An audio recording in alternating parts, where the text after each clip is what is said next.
Everything people out there. Take it away. Find your glory, write your story, fearless feet will carry you. Time you own it, take your moment, be a fire burning through. Hustling from night until morning, grinding it out, it won't be long. Feel your power, it's your hour, you inspire, you are strong. Enjoy your Zoa. No applause? You're all fired. Now that you've reached the stage in your life where quality television is important, Nubian TV is a black network that speaks to your lifestyle. Nubian TV is the world's first digital network devoted to the upscale and political lifestyles of black people. Nubian TV's programming includes politics, travel, fashion, food, automotive, arts and culture, civil rights, music, and more. Watch now on Amazon Fire TV, Roku, or watch globally at nubiantv.net. Nubian TV, it's what you want to watch. Now,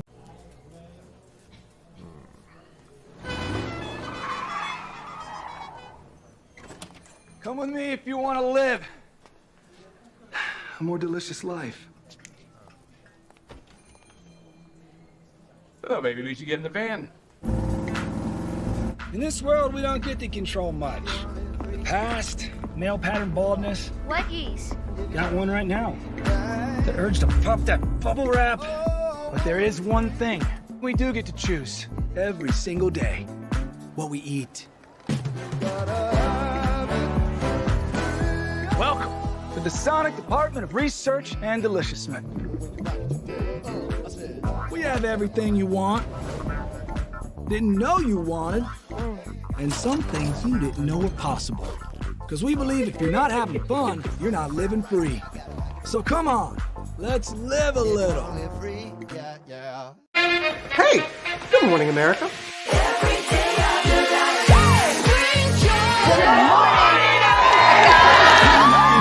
Good morning, America. Good morning, America. Good morning, America. Money. Are you ready? They are ready. Covering the biggest events in the country right now. There's a lot going on here. It's always a good time. That's what the show's about. That's good. Really good. Very good. Coming in hot, Jimmy, coming in hot. It's far from elementary. Good morning, America. I'm not going to try to strut like Michael or anything. I have known George a long, long time. Have you ever gotten him to dance? Look at that face. You don't just see it, you feel it. I'm in. I'm in. I'm in too. I'll be there. I am here and so happy. I'm in. I'm in too. I'm in. That tells you something when Snoop Dogg's in. Michael, George, Lara, Ginger. Caesar. Just look at him.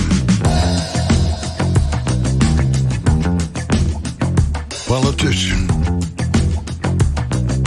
General. Author. Ruler. Man.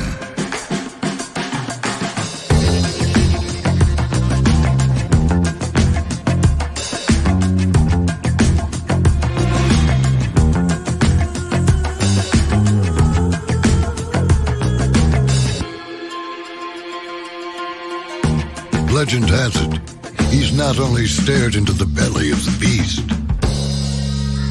he's had it for dinner. Here he's free to relax, or party, or relax, or party, or relax, and party. His is a world of opulence, excess, and the occasional impulse buy. Not one to rest on his laurels, he's famous for ushering in a new age of entertainment. So, for anyone seeking a place where the sun never sets on a good time, all this awaits. I am Caesar, and I approve this palace.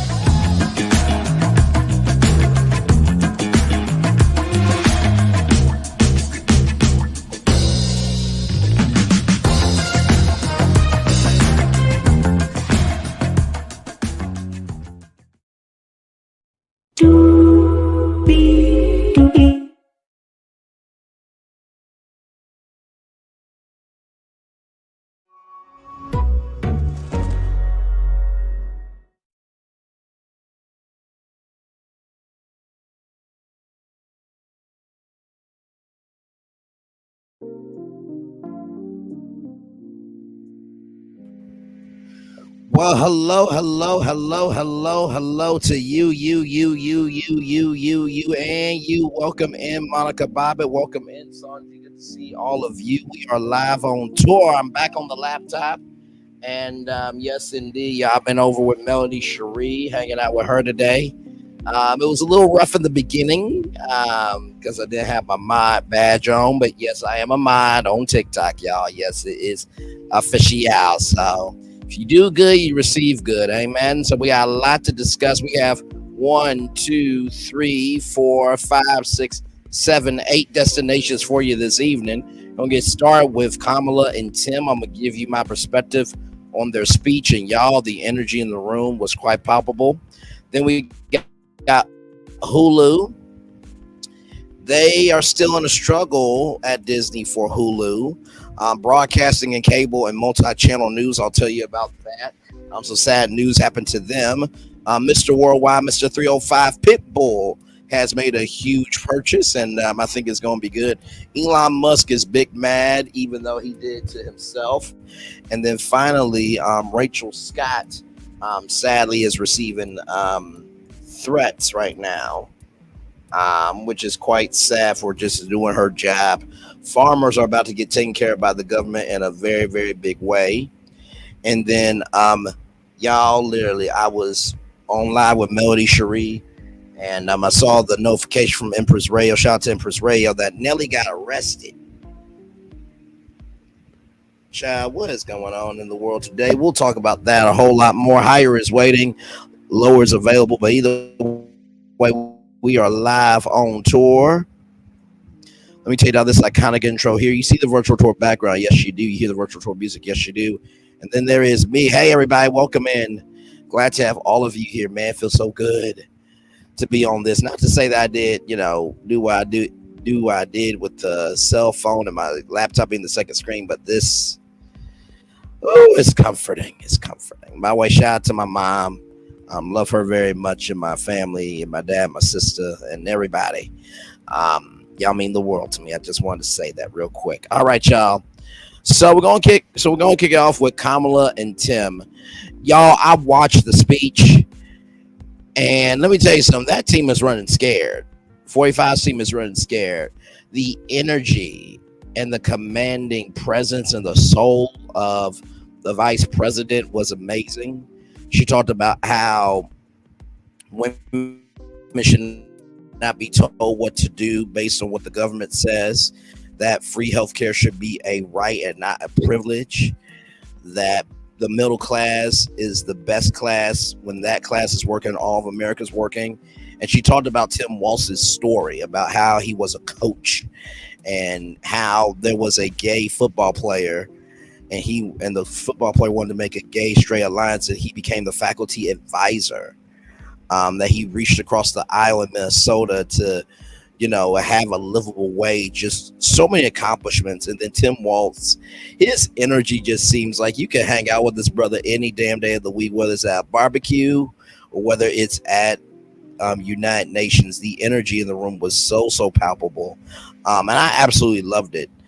And, I got a feeling that this election is really anybody's to take. I do hope Kamala Harris and Tim Waltz win. It seems like they are a dynamic team for sure. And I can't wait to see the debate. I really can't wait to see the debate. And if 45 is the one to activate the 2 to make the 3, I think he should do the ABC debate. But he's big mad George Stephanopoulos because George Stephanopoulos asked a Republican who is supporting the former president, you're supporting a president that was convicted of rape. So 45 is big mad that George said something factual, actual, smacktual about 45. So that's what that is, child. But yes, Kamala and Tim, I think they're going to be just fine. The energy is there. They just have to keep it. All right. So there is that. There, make sure that there's no trolls in here, because child. Okay, we're good. All right, y'all. So from Variety.com, let me get it up for y'all. Variety.com. Comcast says it might have to pay Comcast up to $5 billion to buy out Hulu. Dispute over fair value of Hulu enter arbitration in May of 2024, according to Disney. Disney and Comcast remain locked in a dispute over what Hulu is worth. Disney said might have to pay up to $5 billion more to complete the buyout of NBC Universal's 33% stake in the streamer. Last year, Disney accelerated negotiations to buy the Comcast NBC Universal stake in Hulu to take full ownership of the streaming service. In December 2023, the Mouse paid $8.61 billion to Comcast, which represented the 1/3 of the $27.5 billion guaranteed floor value for Hulu that was set when the companies entered into their agreement in 2019. But so far, the two sides have been unable to agree on fair market value for Hulu. During the initial phase of the appraisal process, Disney's third-party appraiser arrived at a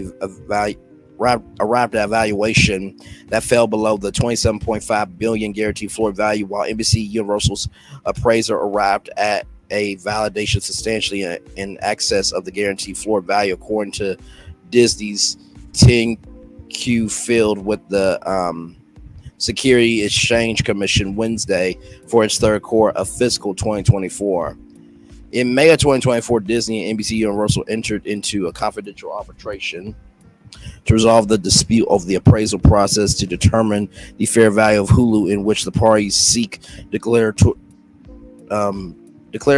relief, equitable relief, and unspecified damages.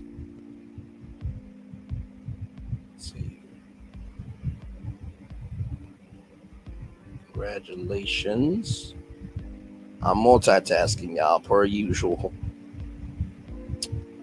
It's a blessing to be able to multitask and to be good to people. You know what I mean? So, yes, indeed. All right.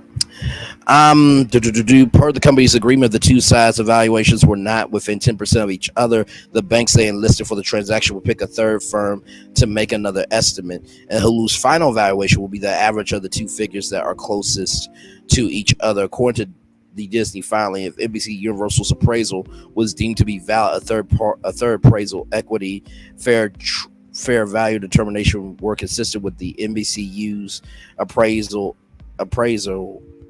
valuation, Disney will be required to pay NBC Universal an additional amount of approximately $5 billion as its share of the difference between equity fair value and the guaranteed floor value. That suggests Comcast third-party appraisal valued Hulu in the neighborhood of $40.8 billion. If the third-party appraiser's equity fair value determination for Hulu were between the valuations of Disney's and NBC Universal's appraisers, the incremental amount Disney would have to pay would be between $0 and $5 billion. So within that range, Disney would have to pay to NBC Universal to own Hulu fully. The outcome of the Hulu deal arbitration is uncertain. We cannot reasonably estimate the impact of the arbitration on the appraisal process, and thus any impact on the determination of Hulu's equity fair value. Any additional amount we may be required to pay. To acquire NBC Universal's interest in Hulu. Disney noted in the filing, the two sides have been far apart on the question of Hulu's market value for months. Comcast CEO Brian Roberts touted Hulu as a scarce kingmaker asset last September and suggested the synergies Hulu would afford a full owner would be $30 billion, even before accounting for the value of Hulu itself.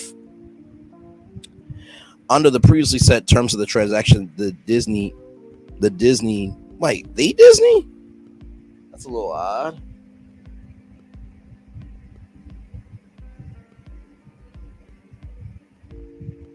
Okay, there we go. The Disney is set to share with NBC Universal 50% of Disney's estimated U.S. tax savings resulting from the amortization of the purchase of NBC Universal's interest in Hulu, with payments expected to be made primarily over a 15-year period. Disney had already taken full operational control of Hulu and has been acting as the sole owner for some time now, using it as the main streaming home for current ABC series, including hit comedy Abbott Elementary and FX program like The Bear, and integrating it into the company's flagship Disney Plus service. Well, I mean, I look at it like this, right? Hey, welcome in. I look at it like this, right? $5 billion is a lot of money. I mean, it's a lot of money. And Disney is going to pay because, for one, that's Disney's platform, right? NBC Universal has Peacock. Now, I think Peacock has 30 million subscribers. The only thing I could think, right, is this. They could do a content deal with whatever shows don't work on Peacock. They could do Peacock on Hulu. And that will be exclusive content that you will only be able to get on Hulu.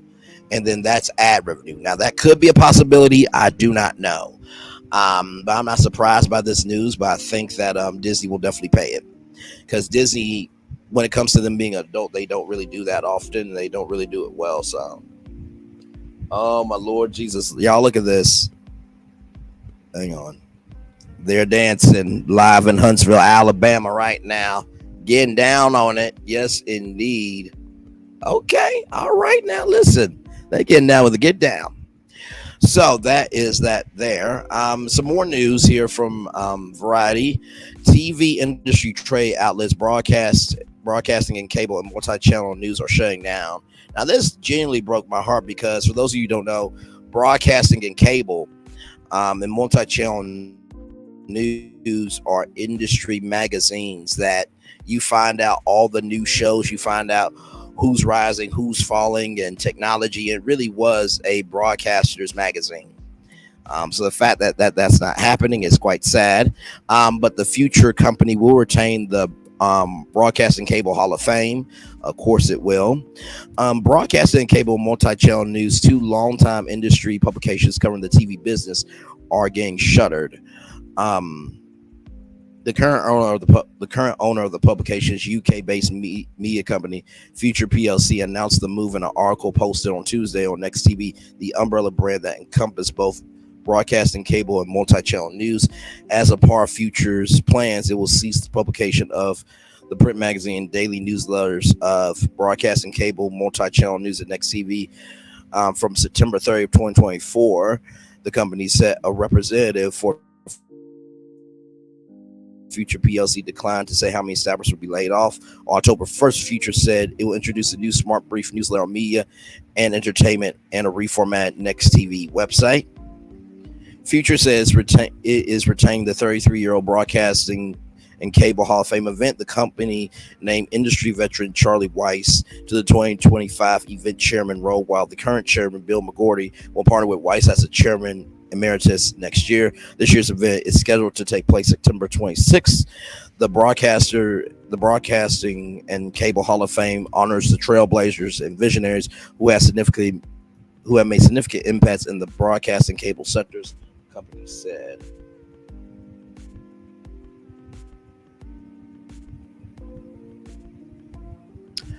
All right. This industry is going through rapid transformation that requires our business to adapt. Amanda Darman Allen, Senior Vice President of Business to Business at Future, said in a statement, by focusing our efforts on impactful in-person events and unified newsletter, we believe we will maintain our role as a key connector and influencer. The Broadcasting and Cable Hall of Fame is a perfect example of the kind of high caliber event that aligns with our strategy. We are proud to continue our support for this important celebration. Broadcasting and Cable first launched as broadcasting covering the radio business in October 1931 and expanded its coverage to include television and rechristened it Broadcasting and Cable in 1993. Multi-channel news was first published in 1980 by Fairchild Publications. Both have had several different owners over the years. Broadcasting and Cable and Multi-channel news were previously owned by Counters Business Information, a division of Reed Vesner, which at one time also owned Variety. The renamed Reed Business Information Division sold Broadcasting and Cable multi-channel news and consumer electronics trade publication twice to private equity-backed New Bay Media 2009. New Bay then sold the titles to Future PLC in 2018. Disclosure: before joining Variety in 2013, I was the technology editor of Multichannel News. Future's brands include Tech Radar, PC Gamer, Tom's Guy, Android Central, The Week, Kiplinger, Go Compare, Radar, Games Radar Plus, Marie Claire, Guitar World, Music Radar, and Space.com. And then here are all the layoffs. So there's about 7 pages of layoffs. Child. Oh, no. I'm not trying to do that. So what do I think about this? Hey, Divine Virtuous Woman, good to see you. By the way, if y'all are wondering what I'm doing, child, I am multitasking. I've been modding for Melody today. I was supposed to be modded yesterday, but we did get the permissions up. But I'm modding for Melody on TikTok. So,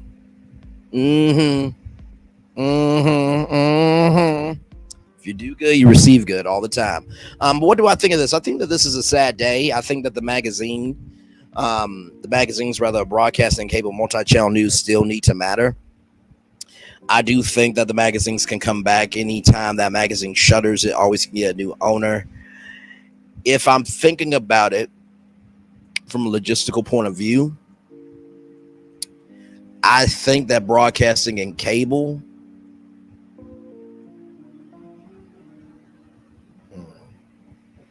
because you gotta think about it in a way where it makes sense. Let's go to magazines and see. MRC magazines. Sorry. Oh, child.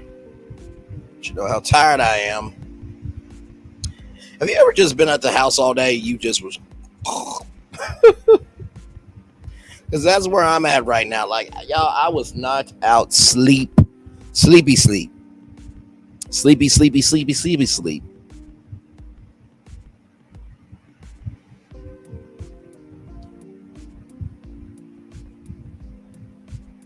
Give me a moment, y'all.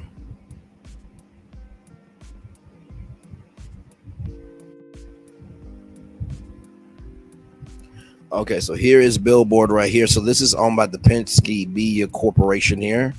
And so as you can see, they got Variety, Rolling Stone, Women Wear Daily, Deadline, Billboard, The Hollywood Reporter, The Boy Genius Report, Rob Report, Art Forum, Art News. And they're also the owner of Dick Clark Productions. So if I am PMC, right, I would call future PLC and say, hey, listen, can we buy the rights to multi-channel news and also broadcasting cable? I'll tell you how that'll work, right? The Broadcasting Hall of Fame, right, could be under Dick Clark Productions, right? So you have that. And then also, too, imagine you having the Broadcasting and Cable Conference. That can also be under Dick Clark Productions. And Broadcasting and Cable Multi-Channel News, they are really 2 legacy magazines that really cover the industry. And I think if you evolve broadcasting, because broadcasting used to be radio broadcasting, but television broadcasting as well. I think if you expand to live stream broadcasting and diversify that and multi-channel news, including streaming news articles a little bit more, I think that this could be a huge asset to Penske Media Corporation. That's just me. Oh, I love how y'all saying hi to each other in the chat. That's beautiful. That is absolutely beautiful. But yeah, that's my take on that. I'm sad to see broadcasting and cable go. And also multi-channel news, but I do think that both of those can come back very easily under a new owner, without question. All right, y'all, more Virtual Tour Live coming at you right from this space right here and right now. Seeing some laughing emojis there. That makes me happy.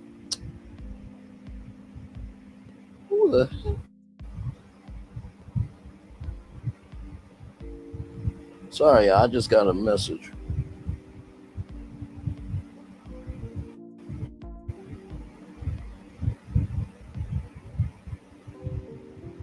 Okay.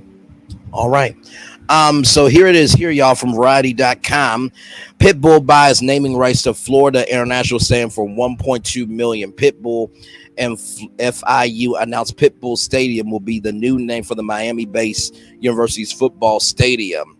Pitbull will pay $1.2 million per year over the next 5 years for the naming rights, according to documents viewed by the Washington Post. Pitbull is also slated to record and deliver a song for the school to be played at all FIU events. The documents mention Pitbull has the option to renew the agreement for additional 5 years. What we're doing here is groundbreaking. What we're doing is making history. This is history in the making. Pitbull said the same. You're going to see every other university want to do the same thing, but the difference is we don't do this for propaganda. We do it from the heart. We do it because it's meaningful. We do it because I'm from the crib. I'm 305. I'm from the bottom. This is my backyard, and he is from Miami. The 20,000 seat stand will also be available for Pitbull to use 10 days per year through the course of the deal. Pitbull's vodka company, Volley 305 Vodka, will also be available for purchase at the venue. This is a historic day for FIU Athletics to uniquely partner with a world-renowned artist, an amazing person who truly values relationships and his community, said.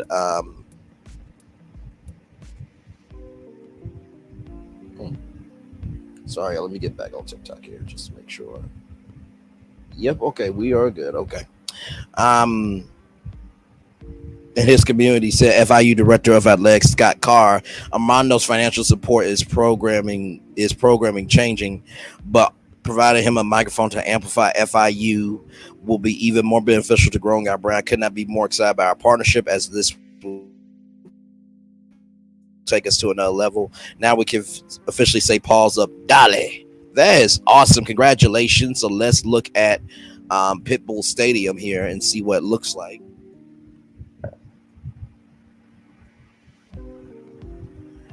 So this is, that is really cool. And not to mention too, rights can be expensive, like up to like $100 million for naming rights. So this is the stadium here, y'all. This is the stadium. And that's not a bad stadium. You could definitely do some things with that. Images. And there it is. And there it is right there. Pitbull Stadium. That's absolutely incredible. And honestly, too, to tell you the truth, Pitbull could, and you know what? I think this is a good thing because honestly, Pitbull knows people in the music game, so he could probably work out deals where artists can have maybe residencies at the stadium. You can have award shows. So this is actually going to bring a lot of social capital and financial capital, to Miami. So I'm here for it. Listen, Brainley's virtual tour happening live from Pitbull Stadium, baby. 20,000 people. Live audience. Yes, we could let's speak that into existence. Hey, Coffee Reviews TV, welcome in. I actually saw you on Instagram. I think I tried to follow you, child, but Instagram is being Instagram. But welcome in, Coffee Reviews TV. Glad to have you here. Hopefully all is well with you. Wait a minute.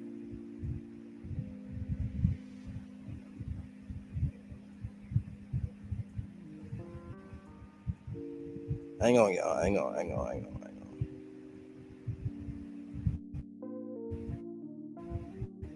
Trying to see something here.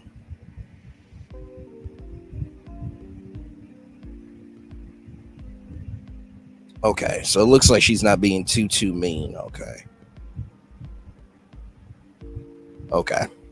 All right.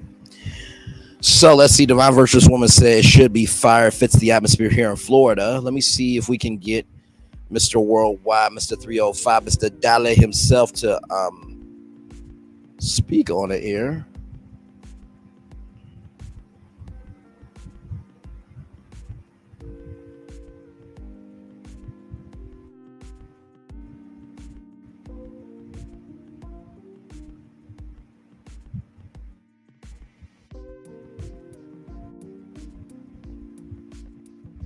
Well, Mr. 305 is partnering up with FIU in a very big way. FIU Stadium will now be called Pitbull Stadium thanks to a hefty donation. ABC6 reporter Laura Rodriguez was there for the big announcement. New name, new signage. Now FIU Stadium is Pitbull Stadium, and we're out here celebrating with the Panthers. Now we're in FIU, and we're talking about Pitbull Stadium. Yes, indeed, baby. It's a $6 million 5-year deal. Pitbull's name is officially tied to Florida International University, including the title of Official Entrepreneur of FIU Athletics. Miami's always known for being underdogs, no matter what we do and what level we take it to. And I would say even the whole state of Florida to a certain extent. But being underdogs is what I always felt about FIU fighting, clawing their way to just be seen, to be recognized, whether it be from education, business, to sports. The contract obtained by NBC6 shows Pitbull has the option to renew an additional 5 years. The artist is also expected to create an FIU anthem that will be played at all FIU athletics events. I think it'll be great for athletics. I think also for us. I mean, I know we dance to his music, like I said, so I think him being here might bring more attention to the school. According to Pitbull's team, FIU is the first university to have an athletics building named after a musician. Part of the deal includes Pitbull appearing at one athletics fundraising event per year, and the vodka company he owns will be the preferred brand distributed in the stadium. The contract also shows he will have 650 general admission tickets for South Florida youth. As a celebrity, he's grown to be this big person who not only just brings fame, but brings community, grabs people's attention that just can make a difference and uses his way of making an impact the right way. We don't do this for propaganda. We do it from the heart. We do it because it's meaningful. We do it because I'm from the crib. I'm 305. I'm from the bottom. This is my backyard. And when I say Miami, it's ours. And their first home game of the season is against Central Michigan on September 7th. Pause up. Dale. Reporting at Pitbull Stadium, I'm Laura Rodriguez, NBC6 News. Dale, Mr. 305. You know, I love me some reporters, man. They always got to do something extra. You know what I mean? They always got to do. Wait a minute. Was discontinued? What the hell? Okay. Hang on, y'all, one quick second, because I'm trying to figure out something. Hey, I just saw that the live was discontinued. What does that mean? Reporters always got to do something extra, so I knew they was going to do Dale at the end, but congratulations to Pitbull. And I think he also has an academy in Miami. He always is doing good in the neighborhood, and he stays out of trouble. He does his business. I remember there was a woman named Kyle Heiselman from Kent State University, and she was so excited to see One Direction live from Central Park on Good Morning America. And you see where they are right now? They broken up. Because she didn't like Pitbull, but Pitbull is still out here being amazing while One Direction is nowhere to be found. So anyway, that's neither here nor there. And hey, to some people that were here, thank you all so much for being here. TNT G-Mom, welcome in. Glad to have you here. So we're going to take a little break. When we come back, we got Elon Musk. I know we're going from a hero to a zero. Just like that. I know. I don't like it either, but we got to talk about him. And then Rachel Scott.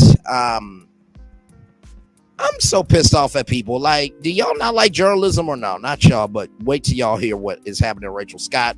They're going to be talking about farmers getting their due from the government. And then, y'all, Nelly got arrested. I literally was here just chilling, minding my black-owned business. And then I saw a notification from Empress Radio that Nelly got arrested. So we are going to talk about all that when we come back. Like, comment, share, subscribe. We are live on tour. We'll be back right after this. Roll it.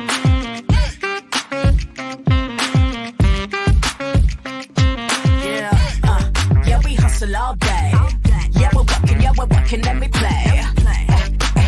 You know me, work real hard, now we're ready, let's play. Hey, hustle up, yeah.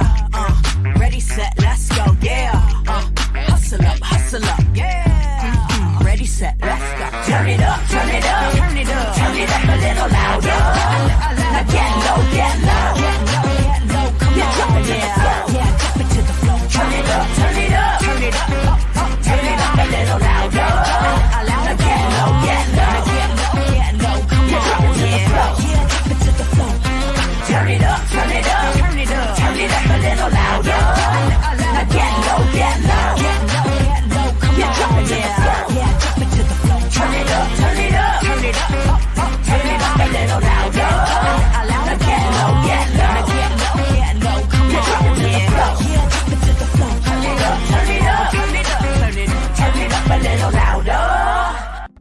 For Ramirez?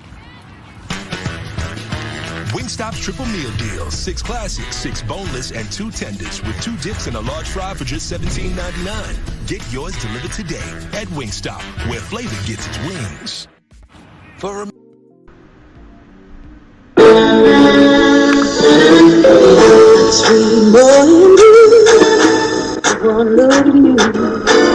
And it was plain to see you were my destiny.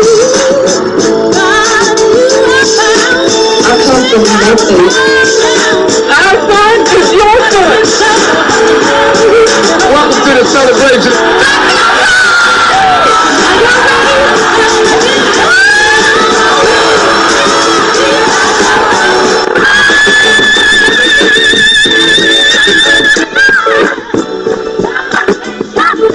We all we got.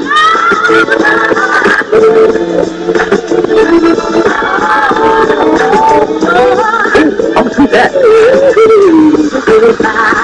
Don't you leave here today for happiness. I want you to leave here with shame.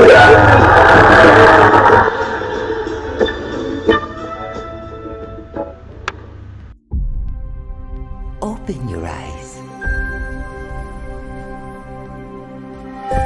Think of the one place you've always wanted to see.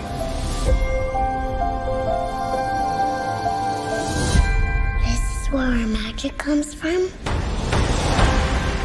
They say if you dream a thing more than once, please, please, please, it's sure to come true. Everything you see exists together in the great circle of life. There are stories about what happened. It's true. All of it. In every job that must be done, there is an element of fun. I told you she was tricky. life is full of possibilities. What do you want to be remembered for? The world is in our hands, and we gotta do something with it. I just want to say a word of thanks to all the artists, the workers, and all of you. The young and the young in heart. You helped make this dream come true.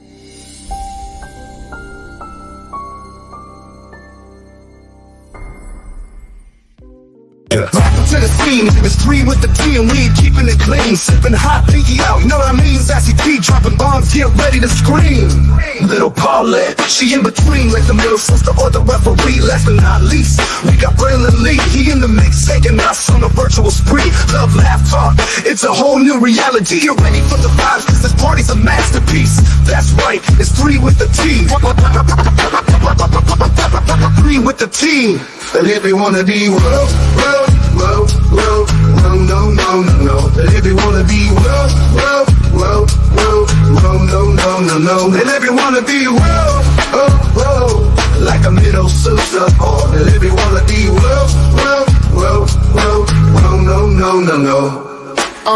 Hey, it's party time. Welcome to the scene. It's 3 with the T and we ain't keeping it clean. Sipping hot, pinky out, you know what I mean. Sassy T dropping bombs, get ready to scream. Little Paulette, she in between like the middle sister or the referee. Last but not least, we got Braylon Lee, he in the mix, taking us on a virtual spree.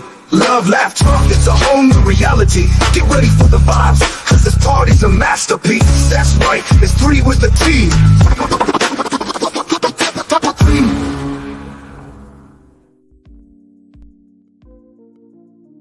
Welcome to the scene. I'm loving it. I'm loving y'all right back. Welcome back in to Brainley's virtual tour live. Glad to have all you here. Yes, indeed. I was on the phone, so I played that extra commercial. I know we only stick to 4 commercials, y'all. But that is our intro for 3 with the T. You can catch us Sundays at 8 or 8:30 right here on YouTube. We do have our own 3 with the T YouTube channel. Try to get our subscribers up there as well. So glad to have y'all here. We kicked off the show with Kamala Harris and Tim Waltz. Gave you my take on their first day out on the campaign trail together in Philadelphia. A wonderful, powerful, palpable and really a stomp them out speech for sure. Then we talked about Hulu and how Disney has to pay up to $5 billion to fully own Hulu. Then we talked about broadcasting and cable and multi-channel news ceasing publication, but the Broadcasting and Cable Hall of Fame is not going anywhere. Then nexttv.com will be relaunching in September, and then Mr. Worldwide, Mr. 305, Mr. Dolly himself has done a partnership with FIU to name the stadium Pitbull Stadium. So a lot going on here in the world today. So yes, indeed. All right, y'all, we got more Virtual Tour Live coming at you right from the space right here and right now. Now, before I tell you about the story with Elon Musk, I give you context here. So this happened last year, okay? Elon Musk to Twitter advertisers who had pooled spending, go fuck yourself. That's what he said.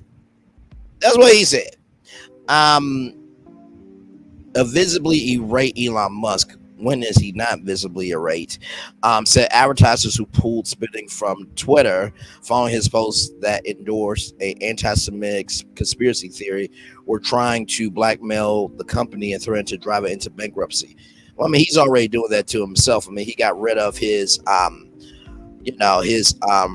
DEI team and the team that makes sure that racism isn't allowed and bigotry and all that stuff. He got rid of that team. He got rid of his safety team. So I'm not surprised there. Musk, currently the world's wealthiest individual. Why is it always idiots that gotta be wealthy? I don't get it. Had a message to big advertisers, including Disney, that halted spending on his social media network. Go fuck yourself. Go fuck yourself. Is that clear? And yes, let me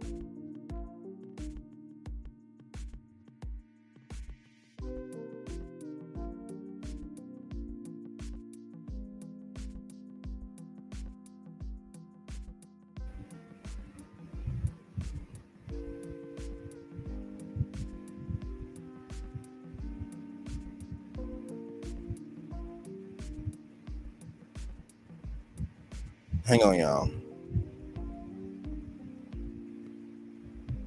But this is from CNBC television. Here we go.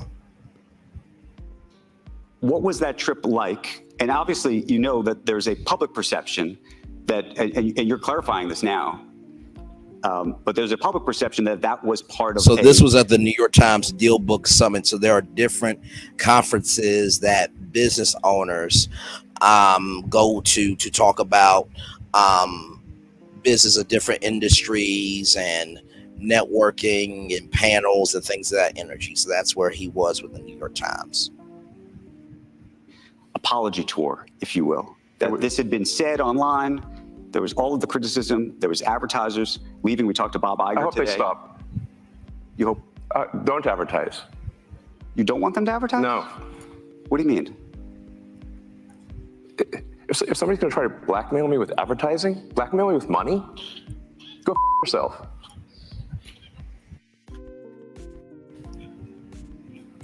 But now I just want to pause here for a minute. By the way, Andrew Ross Sorkin, who is from the morning show Squawk Box on CNBC, that was a real moment that he had of, did you just say to the business world, go fuck yourself? Let's replay that one more time. Here we go.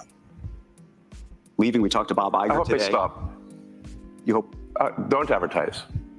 You don't want them to advertise? So he's saying, I hope they stop. Now let's look at Disney's net worth as a company. I just want to see some. Their net worth right now, Disney's net worth in 2024, $161.49 billion. And he told them and Unilever and CVS and others to go fuck yourself. I think I combined all of the company's net worths and it came out to over $1 trillion. If you think about $1 trillion in ad revenue, Elon Musk will have more money than what what he could do with. That's what he said to advertisers. So let's keep rolling. Want them to advertise? No. What do you mean? If somebody's going to try to blackmail me with advertising, blackmail me with money, go yourself. But go yourself. Is that clear? I hope it is. Hey, Bob, if you're in the audience. Well, let me ask you then. That's how I feel. Don't advertise. How do you think then about the economics of X? If part of the underlying model. See, I would have said Twitter. Fuck what he has to say. I would have said Twitter. I would say Twitter. All in that. Nope.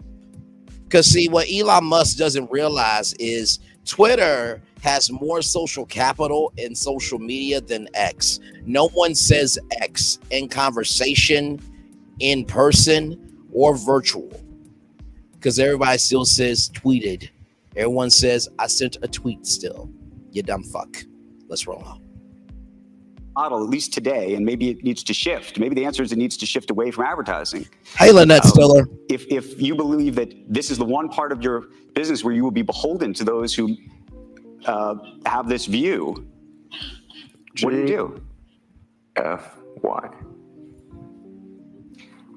I understand that, but there's a reality too, right? Yes. No. I mean, Linda Yaccarino's right here, and she's got to sell advertising. Absolutely. So, totally. No. Actually, what this advertising boycott is going to do? It's going to kill the company. By the way, I love what Andrew Ross Sorkin did. He said, "Here's this person here. She needs to sell advertising." Basically, let Elon Musk know, you dumb fuck. There are people in the room that literally could give your company ad revenue, and you're shooting your own self in the foot. That was smart. Yes. No. I mean, Linda Yaccarino's right here, and she's got to sell advertising. Absolutely. So, totally. No. Actually, what this advertising boycott all that stuttering. Now I know he has autism allegedly, but dude, you can't say to companies go fuck yourself and then stutter like that. One more time. Yes. No. I mean, Linda Yaccarino's right here. And she's got to sell advertising. Absolutely. So, totally. No. Actually, what this advertising boycott is going to do? It's going to kill the company. And do you think it's going to kill the company? 161.49 billion. All the other companies I added came up to $1 trillion, and they're still around. But you said it's going to kill the company. Okay, Elon. Okay. All right, keep going. And the whole world will know that those advertisers killed the company, and we will document it in great detail. But those advertisers, I imagine, are going to say, we didn't kill the company. Oh yeah. They're going to say, tell it to Earth. But they're going to say that they're going to tell it to Earth. Hey Earth, can you speak? Can you open up your mouth and speak to Braylon Lee, please?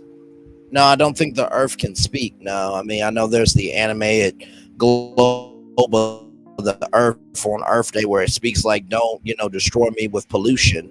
But I don't think the Earth can actually speak. But, okay, child, go ahead.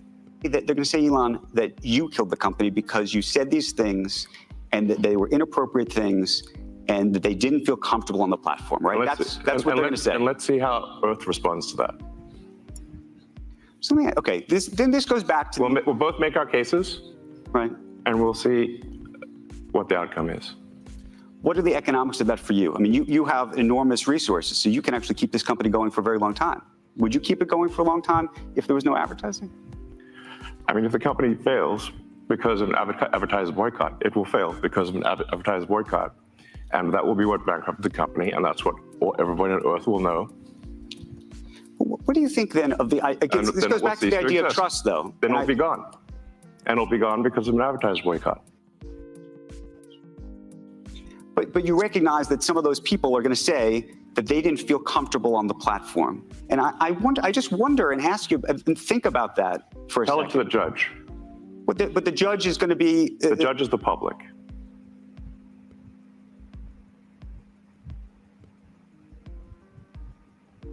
Yeah, I know. I know. I know. I know. I know. I know. I know. I know. I know. Let's keep rolling. Let's keep rolling. I know. It's quite stupid. I know.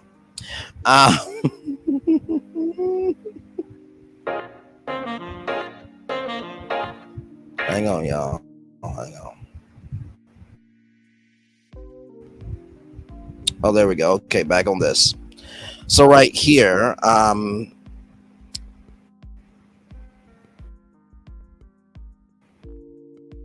earlier at the Dealbook Summit of last year, CEO Bob Iger addressed the company on what he has accomplished. Iger said, however, given the position Elon Musk took in quite a public manner, Disney concluded that its association with Musk and Twitter was not necessarily a positive one for us. And every company has the right to do what they want to do, Elon. Oh, my Lord Jesus. Asked to respond, Musk said, if a company like Disney is going to try blackmail me with advertising, they should not advertise on Twitter. Hey, Bob, if you're the artist, that's how I feel. Don't advertise. Said Musk, who was wearing a leather bomber jacket. Musk's Twitter is dealing with an exodus of major advertisers, including Disney, IBM, Warner Brothers, Discovery, Sony, Comcast, and NBC Universal and Lionsgate. So I'm going to do it again. I'm going to do it again. I'm going to combine all the net worths of Disney. So we got Disney's net worth at $161.49 billion plus, because I want y'all to see this number. I want y'all to see how much money Elon Musk said to go fuck yourself with. IBM net worth. Okay. Give me a moment, y'all. It's all going to make sense in a moment.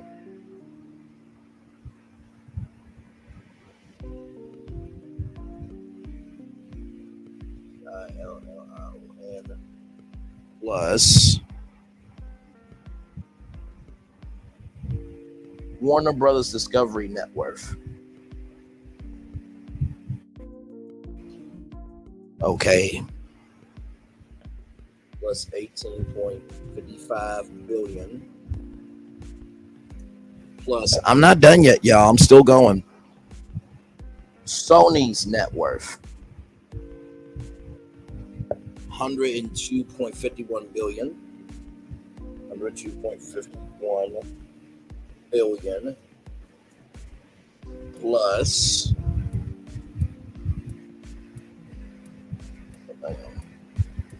Comcast NBC Universal net worth.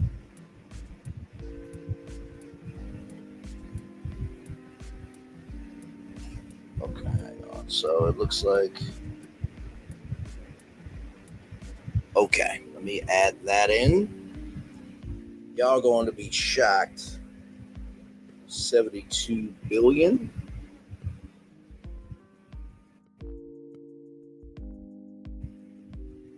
And then finally, Lionsgate net worth. Okay.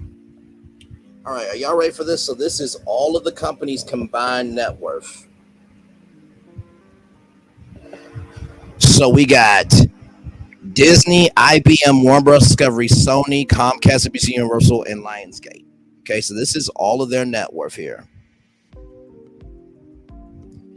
Elon Musk said fuck you to $608 billion, $300 million. I'm going to say the number two more times. He said fuck you to $608 billion, $300 million. He said fuck you. Elon Musk said fuck you to $608 billion, $300 million. That's what he said. That's what he said.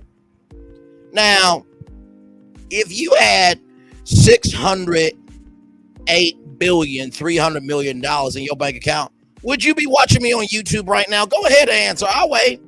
Be completely honest. I can take it. Because I'll tell you what my answer is. Hell no. I wouldn't be on here with y'all if I had that in my bank account. Oh no. No. Mm-mm. Mm-mm. Mm-mm. $608,300,000,000. He said, fuck you to that. That's what he said. Okay. You are so smart, brother. Those marketers suspended ad spending after Musk endorsed a post on Twitter pushing the Semitic replacement theory, when you have actually said the truth, which elicited a condemnation from the White House for his abhorrent promotion of anti-Semitic racist hate. The advertiser freeze also followed reports by activist group Media Matters that appeared to found ads appeared to next to pro-Nazi and white nationalist posts. Musk at the Deal Book Summit said, I should not have replied to that particular person. I essentially handed a loaded PayPal to those who hate me, calling one of the most foolish posts he's ever made on Twitter. You also said diversity, equity, inclusion needs to die. You also said that. You also said that your son is dead to you. His son is a transgender girl now.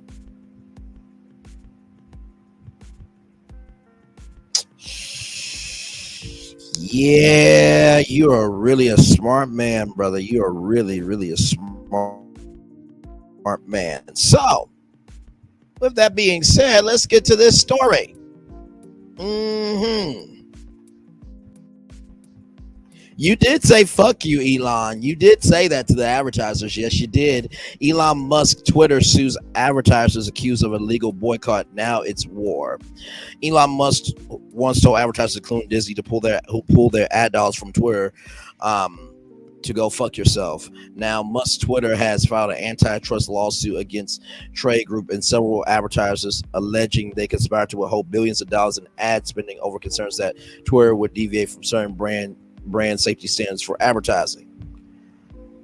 But Elon, didn't you? Let's go back, because Elon, you gotta be stupid, bro. You just have to be stupid, because didn't you say this? I think you said this. Like, let's. There was all of the criticism. There was advertisers leaving. We talked to Bob Iger I hope today. they stop.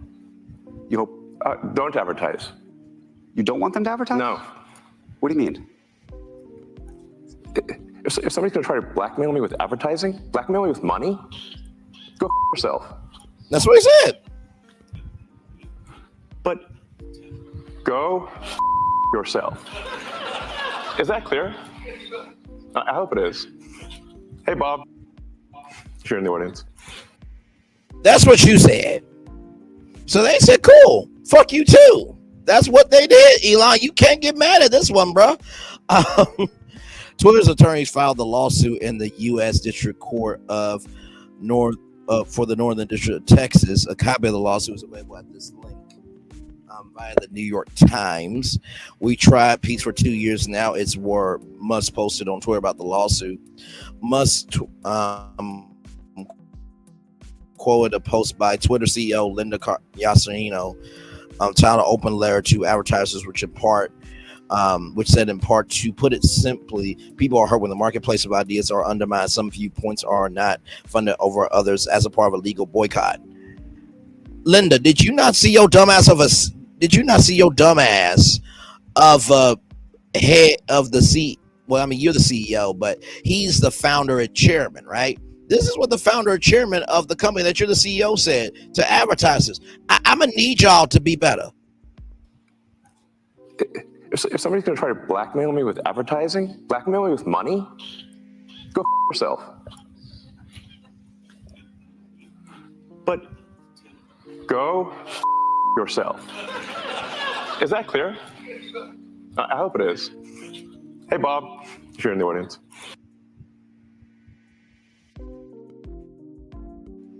Linda, that's what he said. That is what he said, Linda. Okay? So your defense is shit. Okay? Okay. Now I'm going to read this statement from Linda. Like this is why I am the nerd of social. This is why I'm the media nerd of social media. Like you're not gonna be able to just say anything and think I ain't gonna come through with something. Listen. So this came from Linda from Twitter. Every day, hundreds of millions of people come to Twitter to be a part of the only global real-time conversation. They come to share their thoughts and hear others, to share their content and see more, to debate and be debated, to entertain, be entertained, to inspire, be inspired. There's no substitute for Twitter. The power of this community to bring global conversations to life was the reason I was so excited to join Twitter as CEO in June of 2023. After a career in media advertising, I thought I'd seen everything. Then I read the U.S. House of Representatives Judiciary Committee report called GARM, Global Alliance for Responsible Media Harm, last month. The report disclosed that the investigation had found evidence of an illegal boycott, including against many companies, including Twitter. As their report found, evidence obtained by the committee shows Garmin and its members directly organize boycotts and use other indirect tactics to target disfavored platforms, content creators, and news organizations in an effort to demonetize and an effort limit certain choices for consumers. The consequence, perhaps the intent of this boycott, was to seek to deprive Twitter users, be they sports fans, gamers, journalists, activists, parents, or political or corporate leaders of the global town square. To put simply, people are hurt when the marketplace of ideas is undermined. Some viewpoints are not funded over others. As a part of an illegal boycott, this behavior is a stain on a great industry, can't be allowed to continue. That is why today Twitter has filed an antitrust lawsuit against the Global Alliance for Responsible Media, GARM, the World Federation of Advertisers, WFA, and GARM members CVS, Mars, Ofsted, and Unilever. Well, let's look at their net worth, shall we? Let's look at their net worths. I'm just curious. CVS Health Net. Oh, hang on, y'all. CVS Health net worth. Okay. I just want to see something, because you do realize that you're fucked in this lawsuit, right, Linda? I just want you to know that. Listen, Linda, listen. Honey, look it. Listen. Mars Candy Company net worth.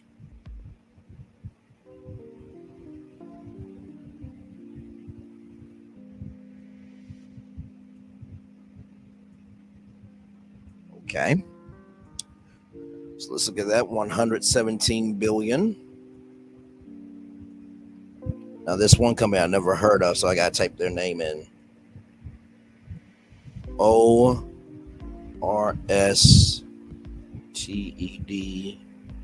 net worth. Okay.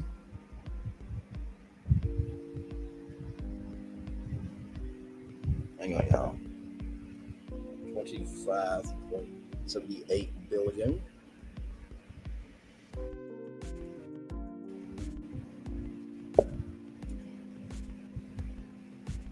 And then finally, what was it? Unilever? Unilever's net worth. Okay. All right, so let me plus that. 152.39 billion dollars. Now, I just want to see something. Now, Elon, are you sure that you don't want advertising from CVS? Hang on, let me get it back on. Now, Elon, are you sure you don't want money from CVS Health, Mars, Olmsted, or Unilever? Are you sure you don't want that money? I'll ask you here, okay? All right, Elon, are you sure you don't want that money? You don't want them to advertise? No. What do you mean? If somebody's going to try to blackmail me with advertising, blackmail me with money, go yourself. But go yourself. Is that clear? I hope it is. Hey, Bob. So y'all did hear Elon Musk say, go fuck yourself. Okay, well, say goodbye to $368,410,000,000. Fly Spargate Mick gets welcome in. Yeah, he said that. He said, fuck you to $368,410,000,000. Linda, he said, fuck you to $368,410,000,000. That's what Elon Musk said, fuck you to. And now you're filing a lawsuit after he said, fuck you advertisers. Okay, child. This is not a decision we took lightly, but it's a direct consequence of their actions. The illegal behavior of these organizations and their executives cost Twitter billions of dollars. But I thought he was the richest. I thought he was the wealthiest man in the world. I'm a little confused here. The illegal behavior of these organizations and their I already read that. Since arriving at Twitter, I've made it my mission to continue to build a platform where people, brands, and advertisers can thrive in our unique, dynamic, and safe environment. Said no one ever.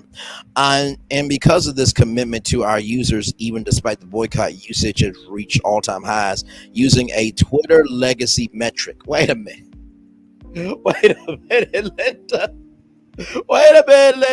Wait a minute. So it's supposed to be called X, but you said using a Twitter legacy metric,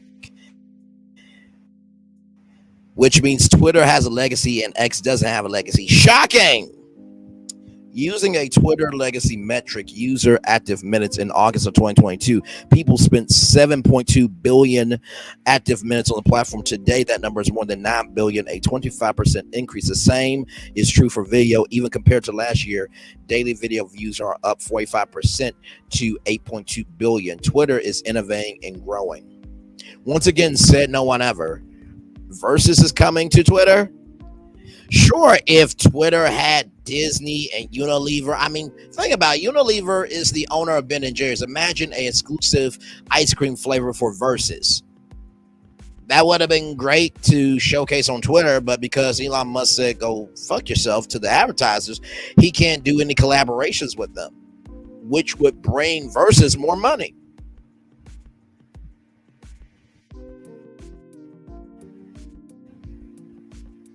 Not that smart, my friend. Not that smart. We have met and surpassed the requests made by advertisers and groups such as GARM for new tools to improve advertising controls and the effectiveness of our products to drive increased value for our customers. We have proven our platform provides advertisers a way to showcase their brands and reach their target audiences safely, effectively, and efficiently. That's why I worked in good faith with marketers across the globe to showcase our innovations and allay any concerns with brands who I've partnered with for decades. The unfortunate reality is that despite all of our efforts, hundreds of meetings and research to the contrary, many companies chose to dismiss the facts. And to those who broke the law, we say enough is enough. We are compelled to seek justice for harm that has been done by these and potentially additional defendants, depending on what the legal process reveals. It is also clear that there are likely others who suffered at the hands of this activity. This case is about more than damages. We have to fix a broken ecosystem that allows this illegal activity to occur. We will continue to innovate and ensure Twitter has a vibrant future while the courts will uphold those who engage in illegal behavior. To all of you who have been a part of the transformative journey we're on, thank you. Rest assured we will not stop defending our global town square. Linda, one more time, my friend, one more time. And by the way, y'all want to say that there are likely others who suffered at the hands of this activity? Us black people were hung in trees. There were 4 girls at the bottom of a church basement and the church got platooned. There was pressurized water that knocked people down. We were beaten with clubs. This is shit. Okay? This is some shit. They got the right to do whatever the hell they want to do, just like Elon Musk had the right to say this at a huge conference. Linda, your lawsuit is shit because Elon, the founder and CEO of X, your boss said to all the advertisers this. You don't want them to advertise? No. What do you mean? If somebody's going to try to blackmail me with advertising, blackmail me with money, go yourself. But go yourself. Is that clear? I hope it is. Hey, Bob, if you're in the audience.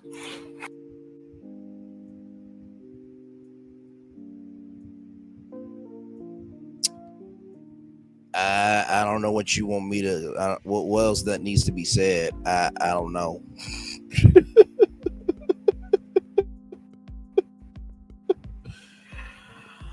Oh my Lord Jesus, child. Okay, I'm gonna finish reading this out because, what else really needs to be said? I'm sorry.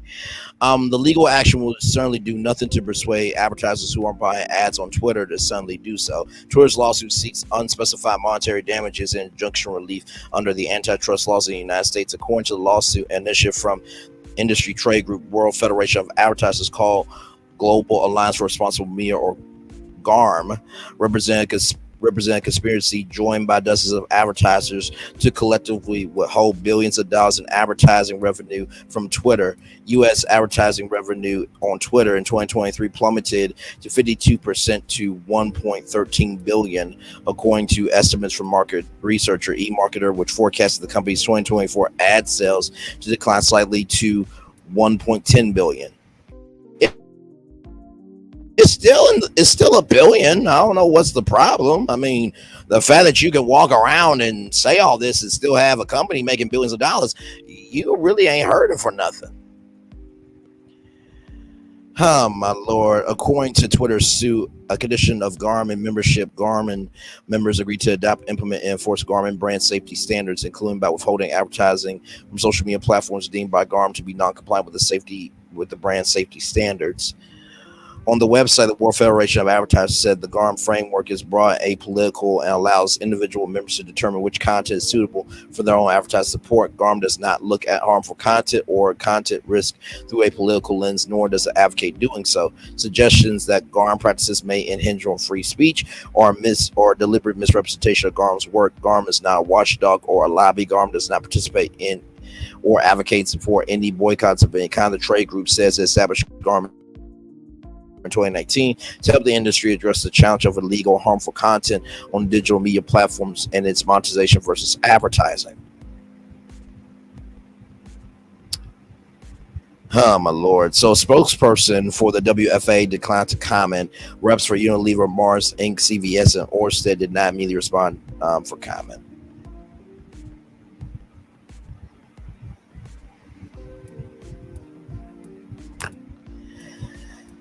I mean, you said what you said, bro. I don't know what you want me to do. And so, y'all, here is the lawsuit here. It's 44 pages, y'all. I'm not reading all 44 pages, but I am showing y'all this so that way y'all know that this lawsuit is real. Y'all know we often over here give you factual, actual, smacktual information. Like I said, I am the media nerd of social media. Nobody does what I do better than me. Can't find them. Although I will say Chronicle Speaks is a legend. By the way, Daytime Tea Time, love you and miss you, sister. Great content creator. I hope she's doing well.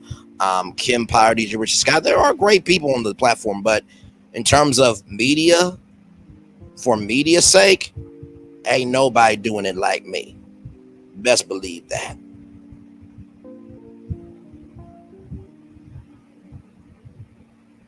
And like I said, this is going to be a bigger story too, because with this lawsuit, what Twitter is going to have to prove in court is that they are withholding from Instagram, that they're withholding from Facebook, that they're withholding from Clubhouse, that they are withholding from YouTube as well. So this is the whole lawsuit. I'm just showing y'all this so that way y'all know it's a real lawsuit.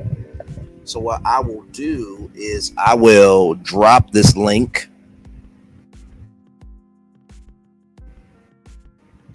Well, I'm just saying, like that, Sanji, what am I supposed to do? That's what Elon Musk said. Elon Musk said to all the advertisers this. Don't advertise. You don't want them to advertise? No. What do you mean?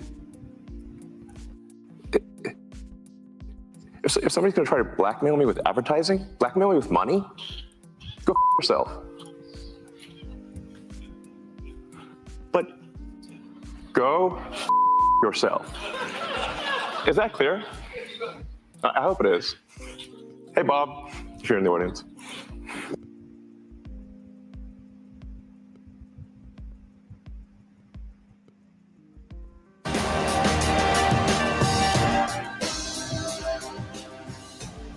Elon Musk is taking a group of advertisers to court. Musk alleges that a, quote, massive advertiser boycott lost his company, X, billions of dollars in revenue and violated antitrust laws. X filed this suit in a Texas federal court against the World Federation of Advertisers and member companies, including CVS Health, Unilever, Mars, and Orsted. It accused the advertising group's brand safety initiative, the Global Alliance for Responsible Media, of helping to coordinate a pause in advertisers after Musk bought Twitter. On Twitter, Musk wrote, quote, "We tried being nice for 2 years and got nothing but empty words. Now it's war." Musk was reacting to a judge ruling that Google is a monopolist and violated antitrust laws. This is what the CEO of X, Linda Yaccarino, had to say. Let's watch. I think it's a great idea. House sitters get somewhere to stay, and we, the house owners, get someone to look. Hey, everybody. I was shocked by the evidence uncovered by the House Judiciary Committee that a group of companies organized a systematic illegal boycott against X. It is just wrong, and that is why we are taking action. Today, we filed an antitrust lawsuit against the Global Alliance for Responsible Media, 4 of its key members, and the World Federation of Advertisers. These organizations targeted our company and you, our users. The evidence and facts are on our side. They conspired to boycott X, which... They're on your side? Sweetie, honey, peaches, one more time? Advertisers leaving. We talked to Bob Iger I hope today. they stop. You hope... Don't advertise. You don't want them to advertise? No. What do you mean? If somebody's going to try to blackmail me with advertising, blackmail me with money, go yourself. But go yourself. Is that clear? I hope it is. Hey, Bob, if you're in the audience. But the facts are on your side, Linda. Let's keep rolling, child. Which threatens our ability to thrive in the future. That puts your global town square, the one place that you can express yourself freely and openly, at long-term risk. People are hurt when the marketplace of ideas is constricted. No small group of people should be able to monopolize what gets monetized. The lawsuit is the latest effort by X to restore its ad business that tanked when Musk took over. So, boycotts are generally covered under First Amendment freedoms of speech. Kind of hilarious that Musk talks about free speech all of the time, but wants to sue people over a boycott. I'm curious about the antitrust angle of this lawsuit. Is this an anti-competitive action? Because these are consumers of advertisements. They purchase ad space. So they're not competing for ad space. So this idea that this is somehow antitrust, I looked at what one of the FTC antitrust attorneys was saying, and they said it's a hideous joke. The antitrust laws, essentially don't apply here. And basically, antitrust laws, in so many words, is basically equality and equity in terms of access. So, like I said before, Twitter is going to have to prove in court that they have been shysted, cut off, and put to the side of access to advertising dollars. Now, if Instagram, Facebook, YouTube, TikTok, which TikTok is still going through their legal thing right now, Clubhouse, if they come and say, well, we keep getting money, then they're going to lose a lot of money in this suit. So let's roll on. And It's not a question as to whether or not Twitter lost money. The question here is whether Twitter was competitively disadvantaged by their actions. And there's just no evidence in this complaint they were competitively disadvantaged. If people don't want to buy advertisements there, you can't force them to. Yeah, I mostly agree with what you just said. I mean, Twitter was harmed by the decision, this conglomerate of advertisers that work in concert and decided not to be on Twitter did harm Twitter. However, there's no right you don't have some right for advertisers to work with you. Advertisers can make it ends up being a First Amendment issue, as you just alluded to, can make the decision not to advertise on your website. You can't compel someone to do business with you to advertise on your website. If you could, that would violate the First Amendment. So I think this effort is very much doomed and is not a good idea. I think calling to attention the coordinated efforts of not so much, and also focusing on like CVS itself is totally wrong. The advertisers are not consciously making these choices. They have devolved their decision making to third-party advertising, overseeing safety watchdog type groups like the Anti-Defamation League and like Media Matters, who came up with these, in my view, totally wrong-headed idea that X is a uniquely harassing, bad place, that there was so much hate and it was getting worse, and they used very bad metrics to demonstrate that. And that persuaded the groups that speak on behalf of the advertisers not to work with these companies. They should be called out. I do disagree with that point because he did say that DEI needs to die. Elon Musk has many times respond to anti-Semitic comments. He just did an AI post of Kamala Harris. So that statement was bullshit from him, but okay, let's roll on. They should be exposed. If it ends up being where it's like, the disinformation trackers, that it's State Department funded, that should be desubsidized. But at the end of the day, you can't compel CVS to advertise on X if it doesn't want to. If it's deciding not to advertise on X based on a faulty premise or based on information that is bad, that information can be corrected in the public square, should be corrected. If people have slandered X or made slanderous claims, they can be sued for that, but you can't sue a company for not advertising on your website at the end of the day. Obviously you can't. So it's not an effort that's going to succeed. Yeah, I think as much as, CVS can be influenced, this is a huge company that can make its own decisions around where they advertise. And if they wanted to advertise on X and, the Global Alliance of Responsible Media said, we have some concerns about X, they can still decide to do so. Right. This is not a binding relationship. Right. But they've outsourced, the companies have largely outsourced this decision-making to third-party watchdog organizations that I find to be wrong-headed and ideological. So it's more a point about educating the advertisers about who they're like Media Matters and the Anti-Defamation League and other disinformation tracking groups. Well, I mean, the Anti-Defamation League makes sure that Nazi is not talked about, that slavery is not talked about. So I'm not going to say he's a racist because we don't know him personally. But honestly, watchdogs keep these companies accountable. And if the watchdogs weren't around and these companies want to be mean, then you also say the companies would be mean. So once again, your statement is bullshit, but let's keep rolling.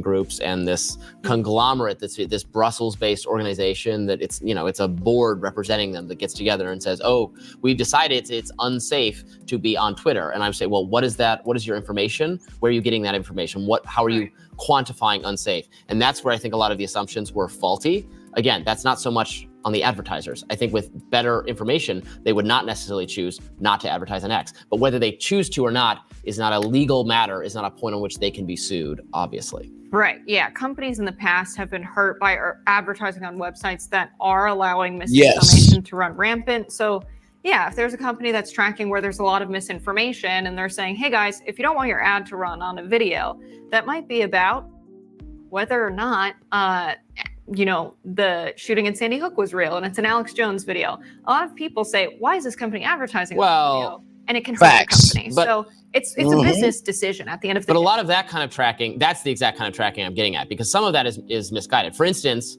I've called attention to this many times on Rising, so forgive viewers if you've heard this one before. But for instance, the magazine I write for, Reason, we were put on some list with some more conservative sites of unsafe websites that this fact-checking organization, the Global Disinformation Index, wanted you not to advertise on our site. And one of the reasons for that was they said we were spreading, or another site, they accused us of the Washington Examiner maybe, was spreading racist misinformation about COVID by having run an op-ed by someone who said COVID probably came from a lab. So their fact check, they were saying you're unsafe and advertisers should not work with you because you featured commentary of someone taking the opinion that COVID came from a lab. So that is a incorrect fact check, I would argue. That is not misinformation. The organization doing that is acting in bad faith or is wrong-headed. So advertisers should not take their cues from that organization. If an advertiser decides not to be on the Washington Examiner, again, it could be that you can't sue the advertiser for not doing that. What you can do is call out the organization that caused them to make that mistake. And that's where I think the focus should be. Right. So this lawsuit is essentially baseless. But do you think Elon Musk made the decision to move to Texas because he's more likely to get a judge that is friendly to his argument? Yes. Or rather, the laws will be applied in a way in this case that it's more friendly to X. Yeah, I have no idea if his residence changes where the case. Without question. I mean, California is known for antitrust laws and really all of the laws for Hollywood and industry. And in Texas, they are conservative. And Elon Musk is supporting 45. You dumb fuck, but yet you're on the Hill. And not to mention, too, there were some people saying that COVID did come from a lab, and there were some racist articles. So watchdogs have the right to do what they want to do, just like your organization have the right to do what they want to do by writing that racist article. Don't be racist, and you won't have problems. What a concept. Let's finish it out. I just don't know that aspect of it. That's a good question. That's interesting. I don't think... I think this case will not go well for him because, as we pointed out, you can't. It's just pretty ironclad that the advertiser has a First Amendment right not to do business with you. Yeah, maybe you get a judge who creatively rules differently. Republicans have been embracing a more broader understanding of antitrust. They were just really excited about this Google decision the other day that we argued about, and I actually ended up arguing it with Amber Duke, our Fridays co-host. I do a show with her on Reason once a week, and we had the same argument that you and I had. So it's a rare situation where you and her would have agreed, and I would have disagreed. The conservatives have embraced more of the antitrust agenda in a way that I actually think is very damaging to some of their other first principles. But we'll see if they find a Republican judge who will buy what Elon Musk is selling here. Yes, I think not. Anti-monopoly when it hurts companies. Right. A monopoly of consumers. Okay, sorry. More Rising right after this. So there you go with that. All right, y'all. We are moving on from this story to another story that pissed me off from BlackNews.com. Rachel Scott from ABC News says Scott has been the victim of threats on her life after questioning 45 about his past comments about black people. Now, for those of you who don't know, he was at the NABJ. Rachel Scott, took him to task on many things that he said about black people, and all of it was factual, actual, factual. Like, you're causing death threats onto a person that is a journalist. Like, you do realize, like, journalism is about doing your research, finding storylines, and then making a conclusion, and then telling that story based off the facts. She said factual things that he has done and said about black people. ABC News correspondent Rachel Scott reportedly received death threats after an interview with former President 45 at the National Association of Black Journalists. NABJ got heated. Convention NABJ got heated, The Guardian reported. NPR, National Public Radio, TV Media TV critic and media analyst Eric Dickens wrote a statement on Twitter saying the journalist received threats to her life after questioning the GOP presidential nominee on July 31st about his past comments at Black people at membership meeting today. NABJ director said ABC's Rachel Scott have received death threats following her work about asking incisive questions about 45 at the group's national convention on Wednesday. And honestly, what this piece of shit executive director should have said was, we disavow that and we do not allow death threats on our members. That should have been the beginning. That should have been the beginning and end of discussion. That's our point. End of discussion. And not to mention, too, y'all invited him there, you dumb fucks. What did you expect? You invited a racist to a black convention. Y'all are all dumb. Everybody who approved that, including the executive director, you are dumb. And I do not give two damns that I can be at the convention and y'all can call me out on it. I don't care. Roland Martin called y'all out for that. The co-chair called y'all out for it. Y'all were dumbasses for that decision. Absolutely dumb. During the intense engagement, Scott asked 45, why should black voters trust you? And inquired about his thoughts on Vice President Kamala Harris being labeled a DEI hire given her ethnicity being in question. 45's response started with him claiming he never knew that Harris was black, saying that she decided to turn black to climb the political ladder. I did not know she was black until a number of years ago when she happened to turn black. Now she wants to be known as black. Scott defended the presumptive Democratic nominee, saying she's always identified as a black woman, pointing out that she graduated from a historically black college and university, Howard University. The seasoned journalist did receive an overflow of support from social media colleagues, applauding her well done alongside co-moderators Fake News, Harris Horner, and Kadia Goba of Simfer. One fan added her to a list of other black women who have held 45 accountable for scribble actions. Fannie Willis, Letitia James, Tanya Chutkin, Rachel Scott, Kamala Harris, April Ryan, of course, legend as well. Black women are the ones holding 45 accountable. Hacking but legal wrote. AES Politics 1 said Scott literally ended 45's political career and did. And ABC, you need to come out and say, we don't do that. We don't do that. Hey, Braylon Lee, I got a quick question for you. Are you able to contact Sean personally? I am able to contact Sean.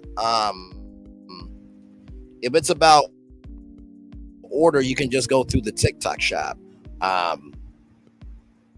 But yeah, hey, Simply Beautiful, welcome in. Glad to have you here. I'm just checking my notifications here.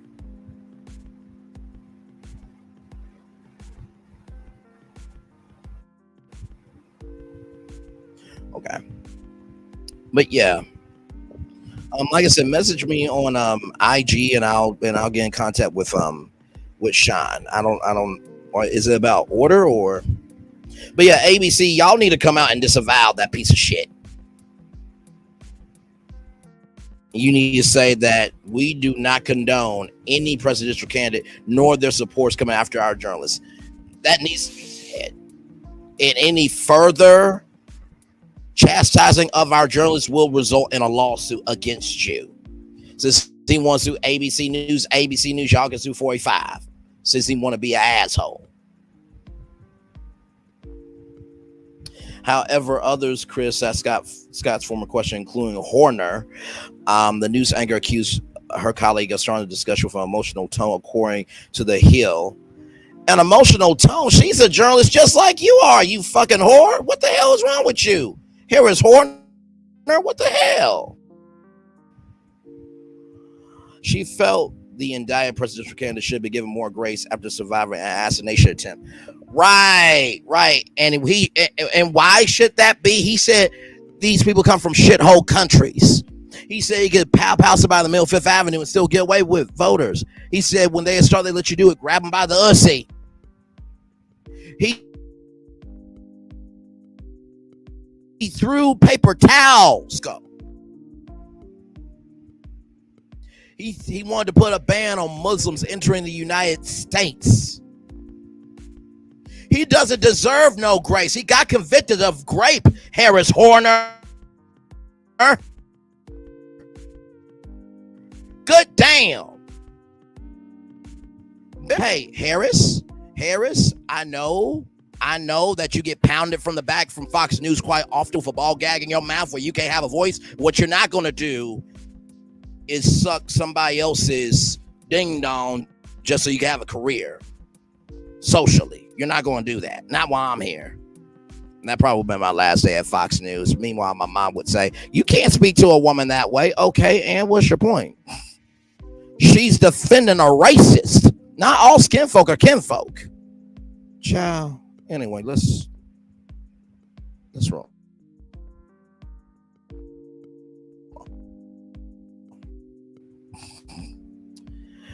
He walks on stage not agreeing to acknowledge it's been 18 days at the point of President.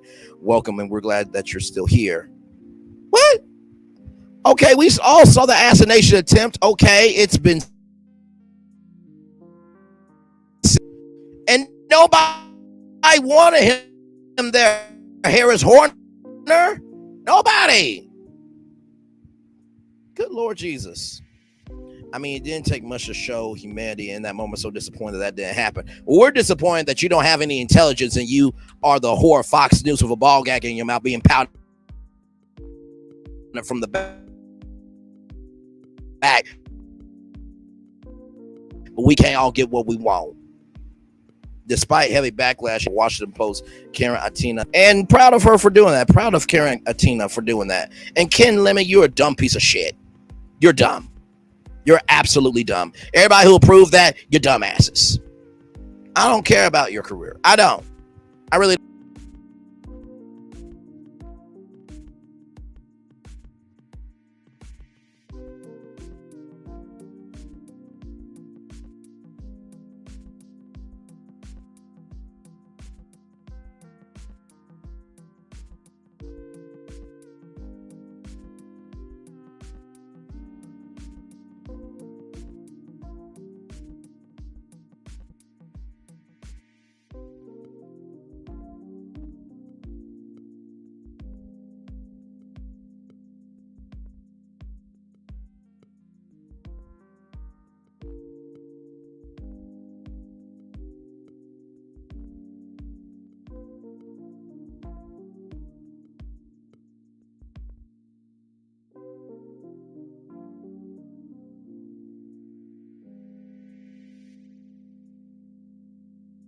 Hey y'all, sorry about that. I tried to click on another tab.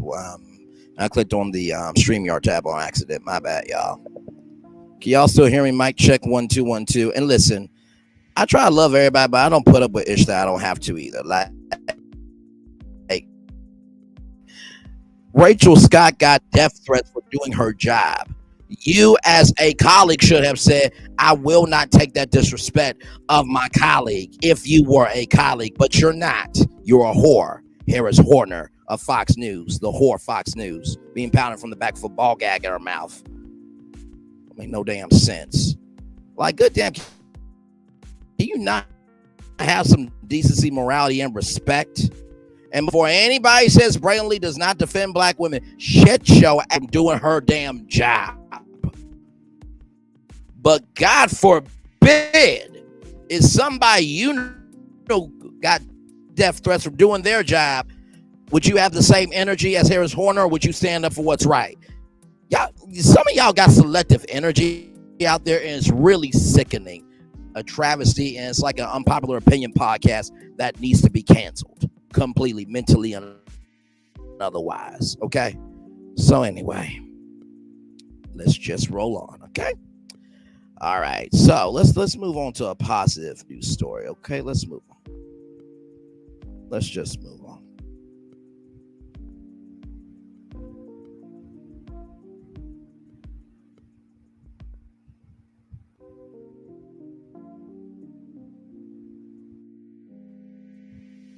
All right, y'all, here we go from blackenterprise.com. Some more news for y'all. This is some good news, actually. It's about time, after years of discrimination, black farmers to receive $2 billion from the U.S. government. USDA Secretary Tom Vasek told reporters that the aid is not compensation for anyone's loss or pain endured, but it's acknowledgement by the department. After years of fighting against discrimination, black and other minority farmers are set to receive $2 billion from the United States Department of Agriculture, announced according to an announcement from President Joe Biden. These farmers have long struggled against systematic barriers, including discrimination in the allocation of resources and support from the USDA. This settlement aims to address the historical injustices and provide much needed financial relief to minority farmers who have been disproportionately affected by these discriminatory practices. According to ABC News, most of the payments will go to farmers in Mississippi and Alabama. Over 23,000 farmers will receive payments between $10,000 and $500,000. In addition, another 20,000 who had planned to start a farm but never got a loan from the USDA will receive between $3,000 and $3,500 and $6,000 there. I applaud the work of the Biden-Harris administration and the USDA to provide financial assistance to farmers and ranchers impacted by past discrimination, including in Ohio. Being denied even a small loan can mean a lifetime of lost earnings. Today, this is from Black Caucus. Today, too many farmers and ranchers lack access to federal resources and support. Under the Inflation Reduction Act, USDA is providing 43,000 farmers and ranchers financial assistance to address discrimination in farm lending programs. And this other tweet was from Representative Chanel Brown. Okay, it's not gonna let me play the video. Okay, never mind, y'all. USDA Secretary Tom Vasek clarified in a statement that the payments are not for reparations, but are an acknowledgement from the USDA. Although James Boyd Jr., the founder and president of the National Black Farmers Association, is appreciative of the aid, he also believes that it does not address the group's needs. It's like putting a bandage on somebody that needs open heart surgery. Boyd told ABC News, "We want our land, and I want to be very, very clear about that." Boyd and his organization are still fighting for debt relief for black farmers who received approval in 2021, though they have been approved for payments under the government's 1.9 trillion COVID-19 stimulus package. That money was never actually given to them due to white farmers filing suits and claiming that relief for black farmers was discriminatory. Really? So now we're going to job as a Y'all are the white masters making black people in the cornfield. You pieces. You know what?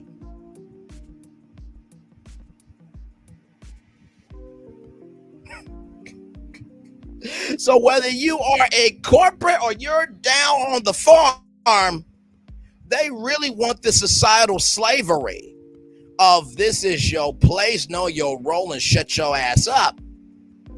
Really? Relief for black farmers was discriminatory? Y'all are big mad over black people farming better than y'all? Oh, child. The mental headache. My Lord Jesus. Then Congress amended and brought in the law in order to avoid a legal fight from conservatives. No. Screw the damn conservatives. The black farmers deserve relief just like white people do. Good damn. What just happened to right being right is right and wrong is wrong? The new law sets aside $3.1 billion for farmers who were struggling to repay USDA loans, another $2.2 billion for farmers who was discriminated by the USDA. Little has changed, Boyd said. We face blatant in-your-face real discrimination, Boyd told ABC News. And I did it personally. The county person who was making the farm loan spat tobacco juice on me during a loan session. Just a damn shame. According to a press release from the USDA, black political leaders are praising the Biden administration's move. Georgia Senator Raphael Warnock said, while it's long overdue, today's announcement is good news. These payments, which I was proud to secure, will go a long way toward helping Georgia farmers stay on their farms and get out the rail. We cannot forget that farmers waited over 2 years for these payments following the passage on the Inflation Reduction Act, and many more have waited decades after the botched Pickford settlements. These payments are a meaningful step toward USDA's long journey towards rebuilding trust with farmers who have previously faced discrimination. Representative Bernie Thompson of Mississippi described the program's necessity. The program is crucial for Black farmers in Mississippi and across the country who has historically faced systematic discrimination, he said. But add a caveat: these awards are a significant step in the right direction, but our work toward equity must continue, and absolutely should continue. But I just,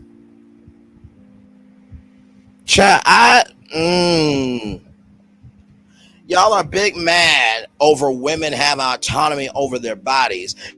Y'all are big mad over Black farmers getting relief. Y'all are big mad at Black women getting grants and venture capital for businesses. Like, what? Just say y'all don't like Black people. Damn.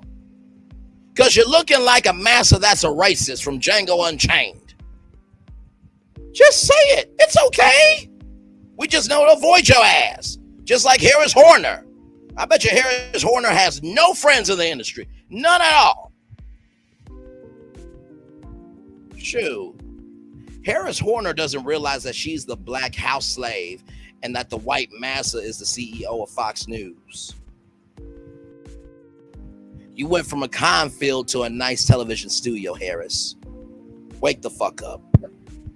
Anyway, y'all, let's roll on. I just call it like I see it, y'all. If y'all don't like it, it is what it is. You saw the thumbnail. You know my voice, and damn it, you know why you here. Y'all, here it is here. Shout out to Empress Radio for this story.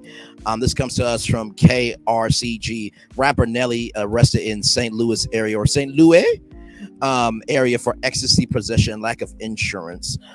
Maryland Heights, Missouri. The rapper known as Nelly was arrested in the St. Louis area early Wednesday morning, according to police records. Nelly, 49, whose birth name is Cornell Haynes II, was arrested in possession of having 4 ecstasy pills and for not having insurance. According to the online arrest records, Harris was arrested at 4:45 a.m., taken to the Maryland Heights Police Department, and later released. Maryland Heights Police confirmed Cornell Hayes had outstanding traffic summons on August 7th.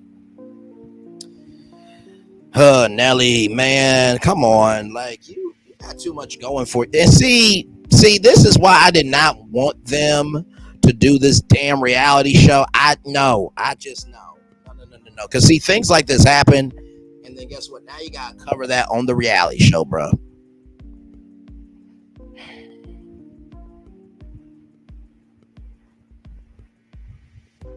No. And then ecstasy pills.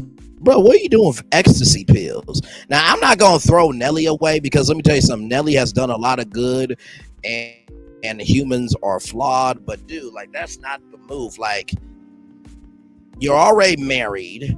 You're about to have a baby. Like, you got a good life going for you, Nelly. Please be better, brother. Don't be a Tyrese. Please don't be a damn Tyrese. Y'all, with that being said, we did 1 hour, 48 minutes. And 30 seconds right there. Not too bad. I'm going to turn my camera now because we done the whole show for over an hour. Woo, child. A lot going on. I'm going to drop the link if you guys want to come on up. I told y'all I don't hold back with what I say. I really don't. Well, I hold back for a degree because of the platform we're on. But my opinions are my opinions. Just because I don't want you to eat at my table doesn't mean I don't want you to eat. But right is right and wrong is wrong. I call out stripes and solids like I see them. And at the beginning, middle, end of the day, it is what it is. So it is what it is. Simply Beautiful, are you still here?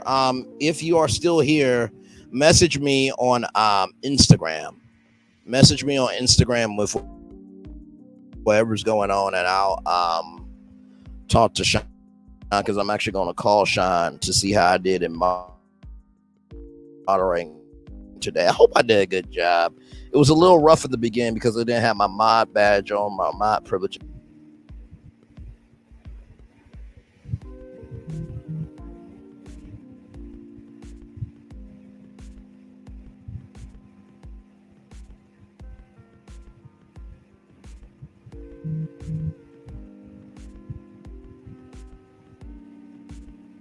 Okay, hang on.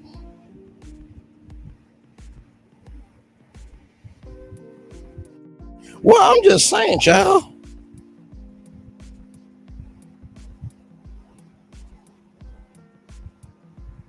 I am just keeping it real with you. What you want me to do?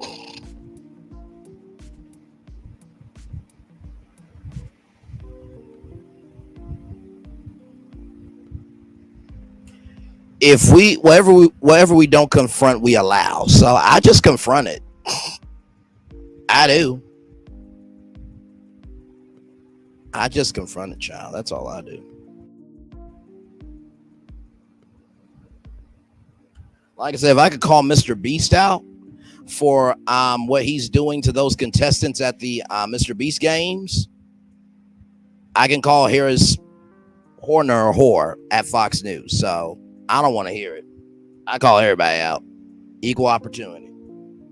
Thank you, Sanji. I appreciate you, beautiful. Thank you, thank you, thank you.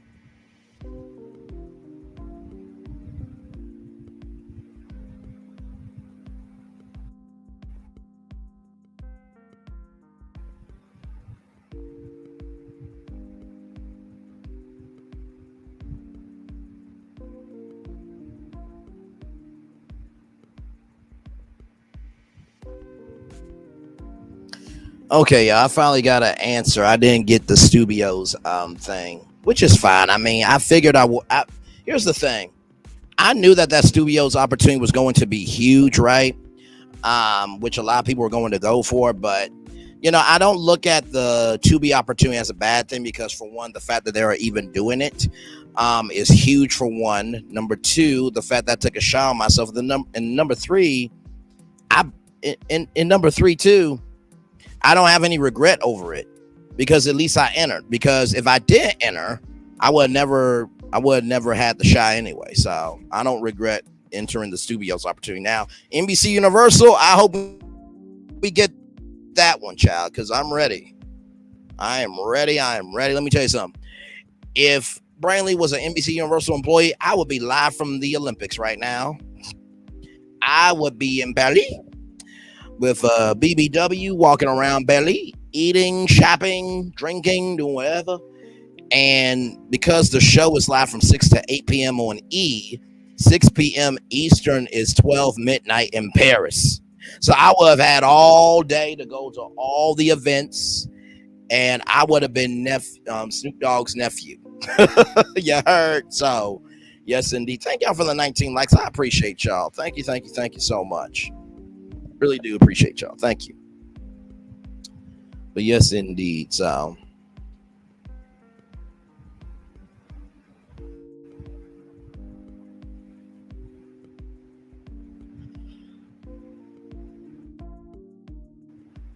woo. Sorry, y'all.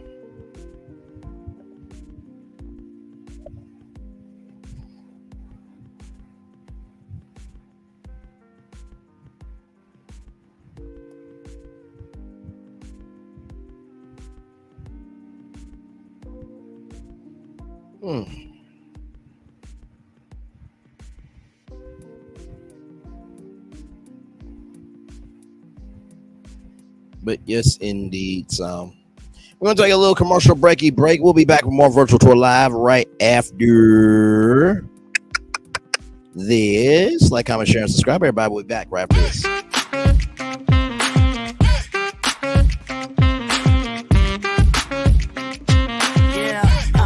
Yeah, we hustle all day.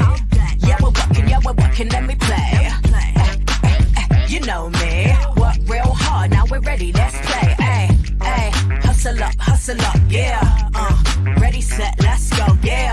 Hustle up, yeah. Ready, set, let's go. Turn it up, turn it up, turn it up, turn it up a little louder.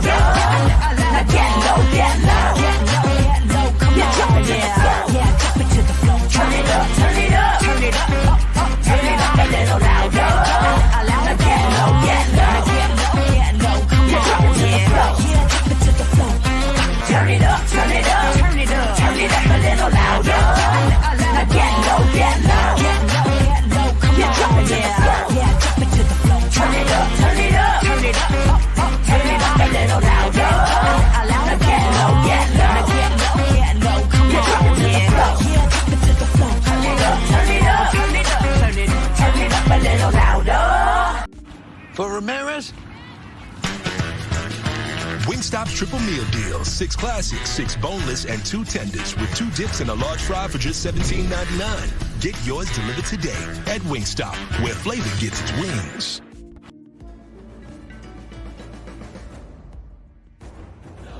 When we start a project, we always start with story. That story is key. So we began with the story of the Waturi people. The myth of the Waturi people is that long ago, they set out on their outrigger canoes looking for a new home. There was a legend that said they could only find this new home with the help of this mini golden-finned fish called kanuku. And they searched across Pacifica and Polynesia, and they visited all these islands. They went to Bali and Tahiti and went as far as Rapa Nui, Easter Island. Along the way, they made friends, collected sort of the culture, and they sailed on and on and on, and they almost to the edge of the world. There, to their amazement, was Kanuku. And she turned to the people and said, "You are ready." Turned and swam away. They followed, and within a day, they caught sight of this smoking mountain on the horizon, which was Volcano Bay. And it was pristine, beautiful, lush, everything that they would want in a home. And that's the backstory that informs everything we do in our design. The idea here is to create the best experience. We know what our guests want. They want the thrill and excitement of our theme parks, but they also want a place where they can relax and chill out and feel pampered. Nobody wants to stand in line. And so we said, let's get rid of them. Nobody wants to carry rafts up a ride tower all the way to the top. So we said, let's do that for you. Exhilaration and excitement and relaxation. That's what you're gonna get at Volcano Bay.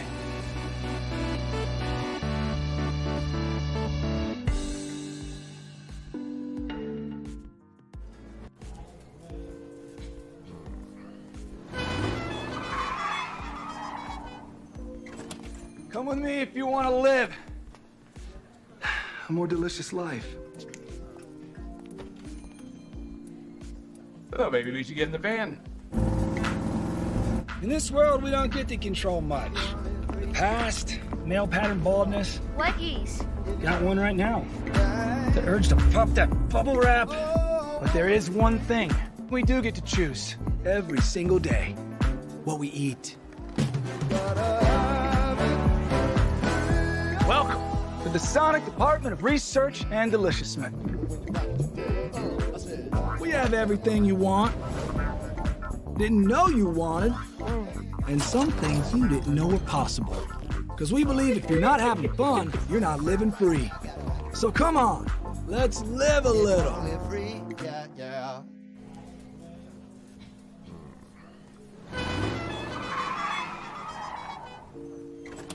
Come with me if you want to live a more delicious life.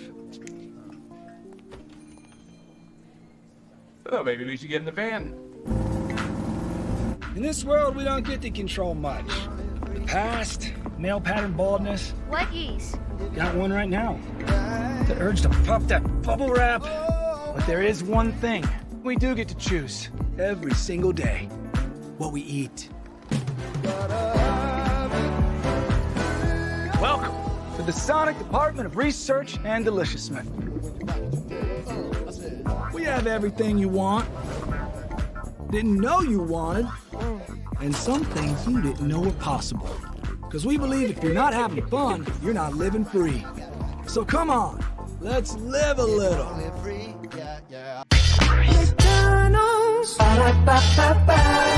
I'm loving it. I'm loving y'all. All right, welcome back into Brainley's virtual tour live. Glad to have all of you here. Y'all, what a jam-packed show. We went to 1, 2, 3, 4, 5, 6, 7, 8 destinations tonight. Live, no breaks. Well, we had a commercial break in the middle of the show, but still, we did all this live, and that is the fun of going live on YouTube. I mean, of course, you know, I know how to make a video. I know how to do an intro and outro and do it very well and give it to you brief and short and to the point, but also too, there are just some things that you need to go live about. And I think that's the great, part about YouTube Live, especially with StreamYard when it wants to work right. Because Lord Jesus, StreamYard can be a pain in the ass.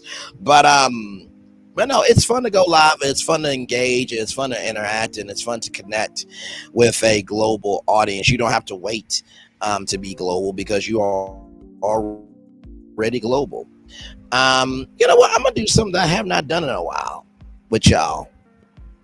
Before we head on out here, because I want to do this with y'all, because there is a thing in YouTube Studio that you can see your analytics and stuff, right?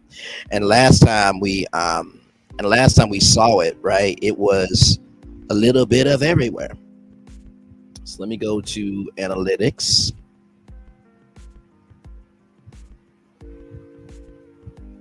Y'all really did that for me. Y'all, 2,014 views on July 10th edition, on the July 10th edition of 3 with the T. Thank y'all so much for that. Y'all are amazing. Just know that. All right, let's go to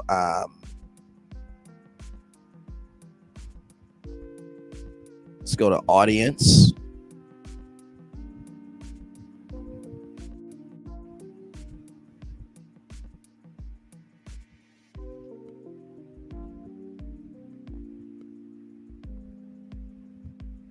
Let's go to more. Let's go to cities.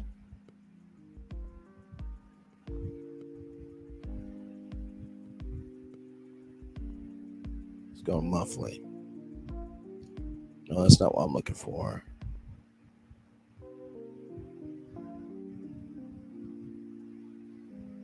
Hang on, y'all, because I want y'all to see this. Hang on.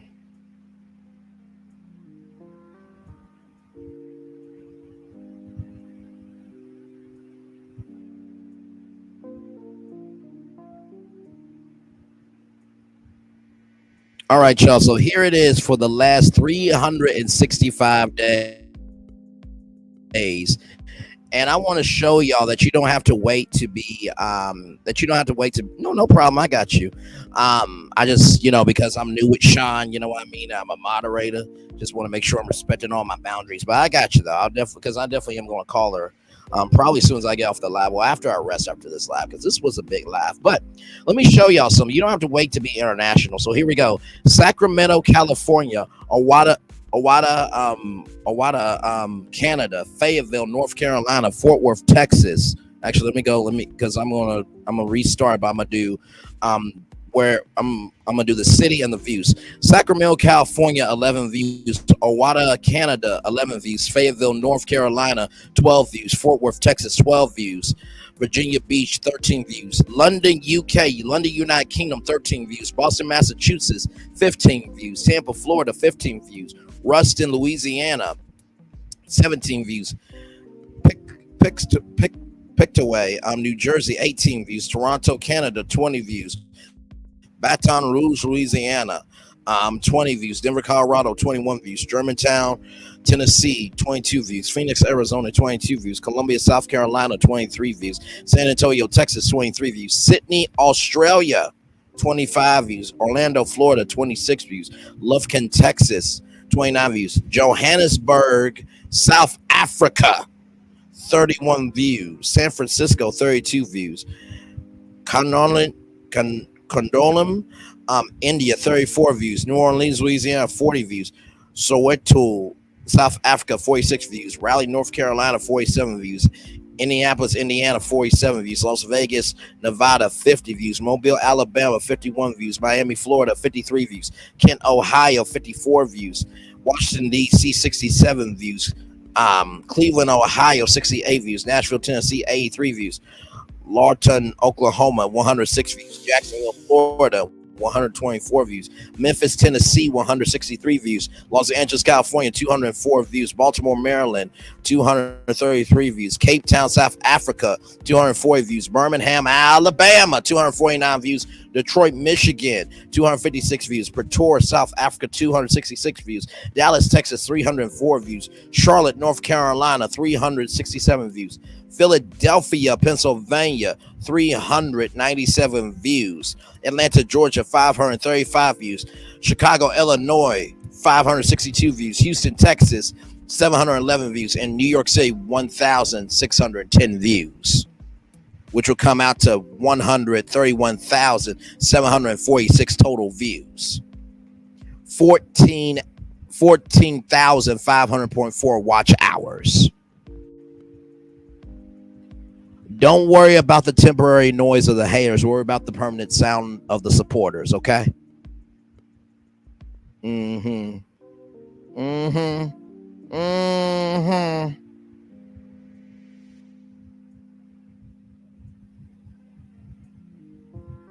By the way, sometimes check your own numbers, y'all, just to know how far you've come. Because I promise you, if you listen to the noise of the haters, you'll feel like you ain't making it. But that's why you gotta listen to the sound of the supporters, because they'll let you know the truth. They will definitely let you know the truth. All right, y'all, we're gonna end it with the Daily Motivator here. This was a good show. And y'all did see that range, right? Y'all did see that range from, let's see here. Let me go back. Cities. So y'all did see that range, right? From Sacramento, California, all the way to New York City. I'm in India, South Africa, Australia, United Kingdom, Canada. I'm in every city across America. Like I said, listen to the sound. Hey, Miss Denise, welcome in. Miss Denise, how's your YouTube channel going? And Miss Denise has been working on some things, y'all, too. So y'all pray for her as well. But yeah, don't worry about the temporary noise of the haters. Worry about the permanent sound of the supporters.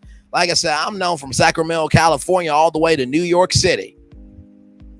And also, I'm being seen internationally.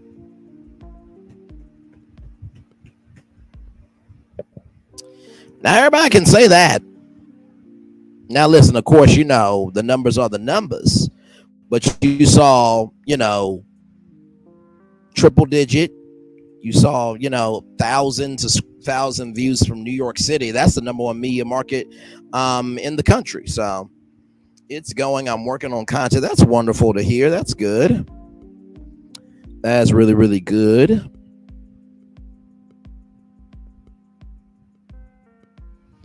So yeah, like I said, y'all, don't worry about the temporary noise of the haters. Worry about the permanent sound.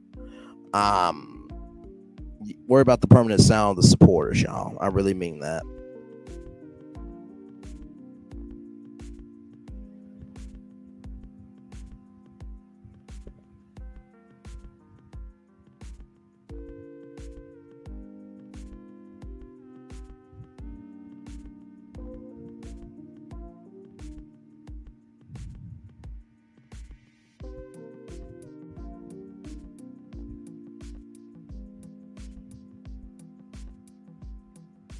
So yes, indeed, y'all.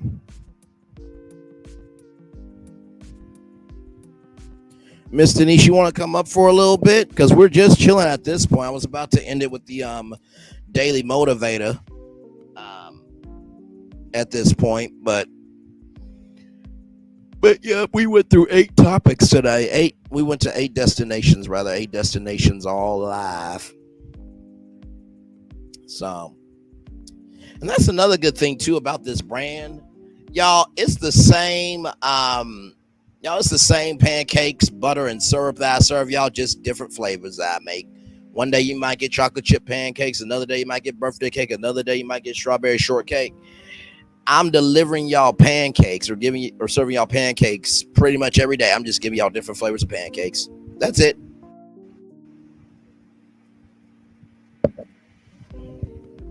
Now, the biggest thing is you got to make sure that your brand doesn't get into any controversy, because they'll be like, oh my God, it happened on Brainley's virtual tour live. But my thing is this, right? Sometimes taking a swing can make you rise. Taking a swing can make you rise. Taking a swing can make you rise. And with all the stories that we've covered over here, not one has ever been a lie. Not one. Well, the Kim Whitley story and Gerald Levert story, that was funny. I didn't recognize that wasn't real until Kim Whitley said that wasn't true, and I corrected the record. I did, but mostly every story we bring over here is factual, actual, smactual. And like I said, it's not just celebrity news and reality TV. It's cultural issues. It's, human interest stories. It's entrepreneurship. We cover tragedy. We cover joy over here. We cover a little bit of everything. Like I said, it's an emotional roller coaster every time you watch the live, because you wondering how we're gonna get from Kamala Harris and Tim Walz all the way to Nelly on a live. Because I know sometimes when y'all see the thumbnail, you're like, wait, how is Braylon gonna go from that to that? And that's the magic sauce. You know I'm going to say something. You just don't necessarily know what I'm going to say. So, but yeah, Miss Denise, you want to come up for a little bit before I end it? I was going to end it at 2:10, but now I'll stay here until 2:15, and then we'll head on out. But this was a really good show, though. I really enjoyed tonight's show with y'all. Like I said, tomorrow I will be off. I'm on vacation this week, so I'm just at the house chilling.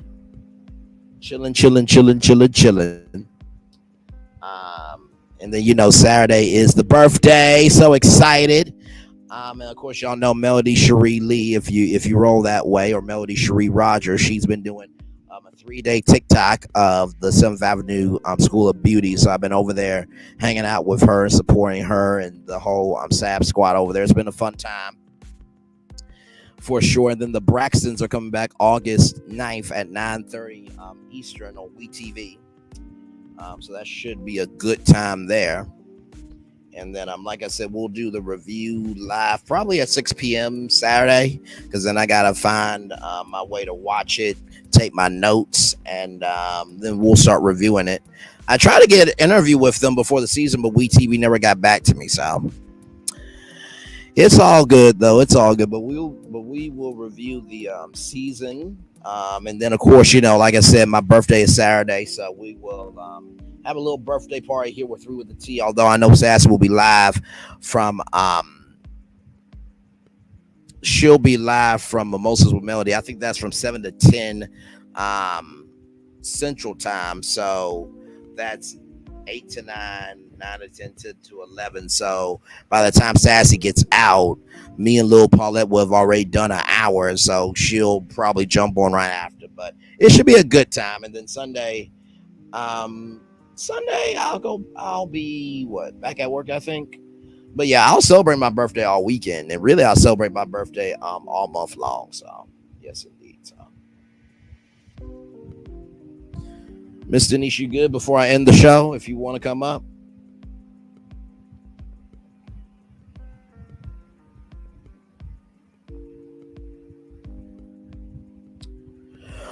All right, then let me get the Daily Motivator up for y'all, and then we'll head on out of here.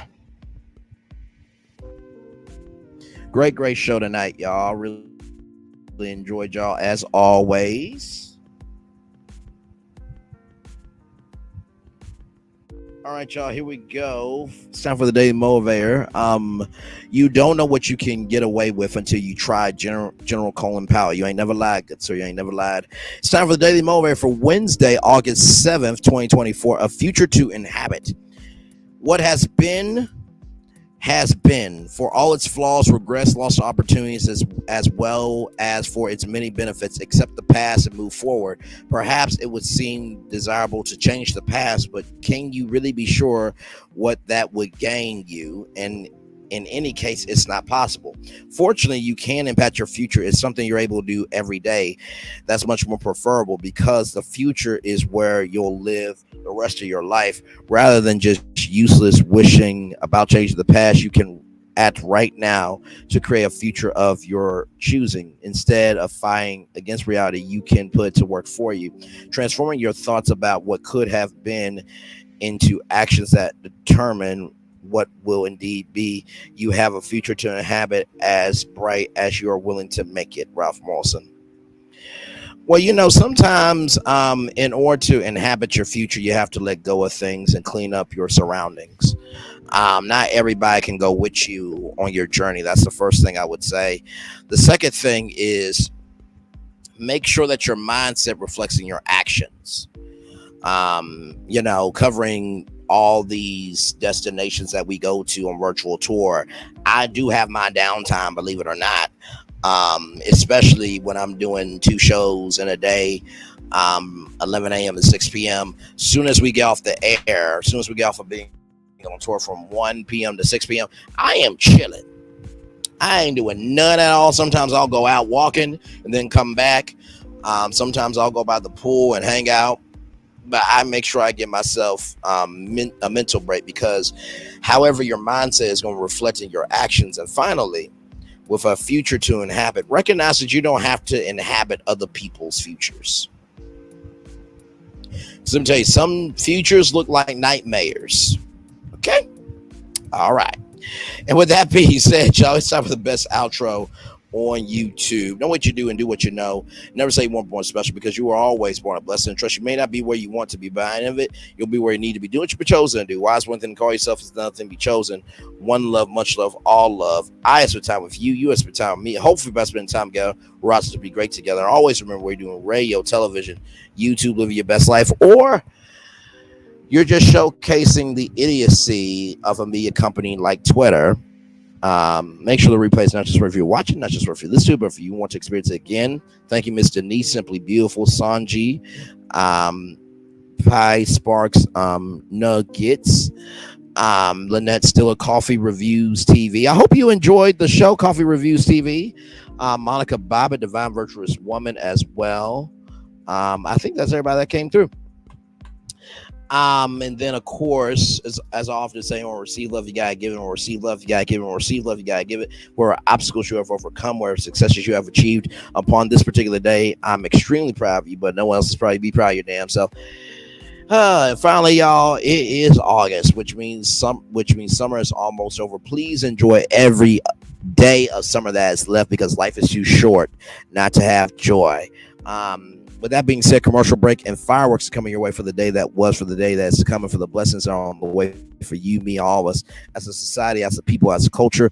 I feel the love, and I send it right back to y'all. Play the fireworks a little bit longer in case y'all want to chat with me. One love, much love, all love. Good night, everybody. Love you very much. Bye-bye.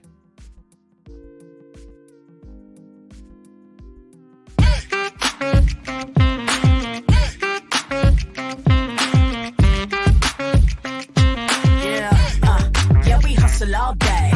Yeah, we're working, let me play.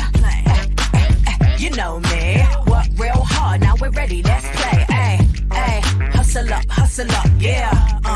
Ready, set, let's go, yeah.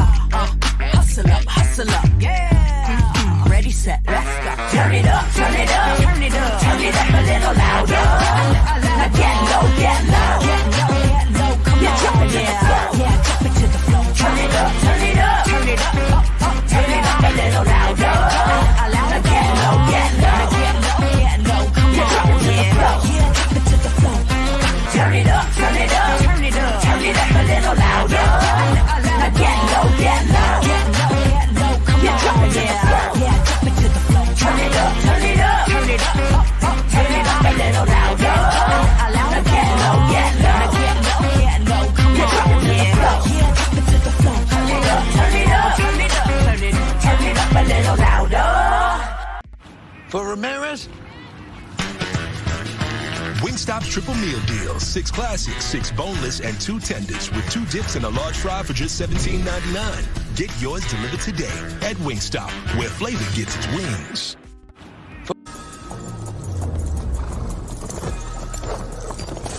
Welcome to the Paris Olympics.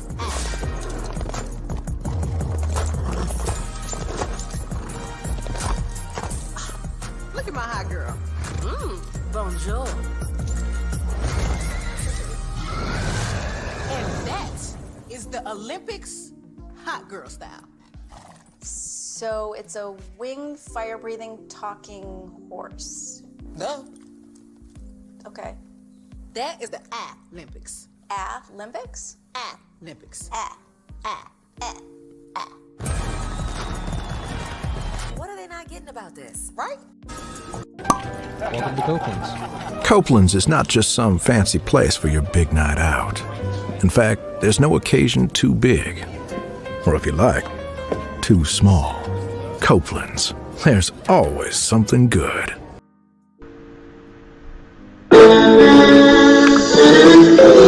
Sweet boy, loving you, and it was plain to see you were my destiny. God, you were found. I come from Memphis. Our son is your son. Welcome to the celebration.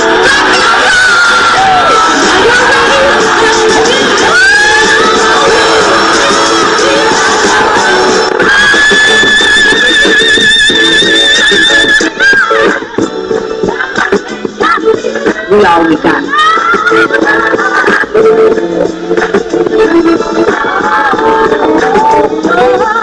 I'll see that. Don't you leave here to go for happiness. I want you to leave here to show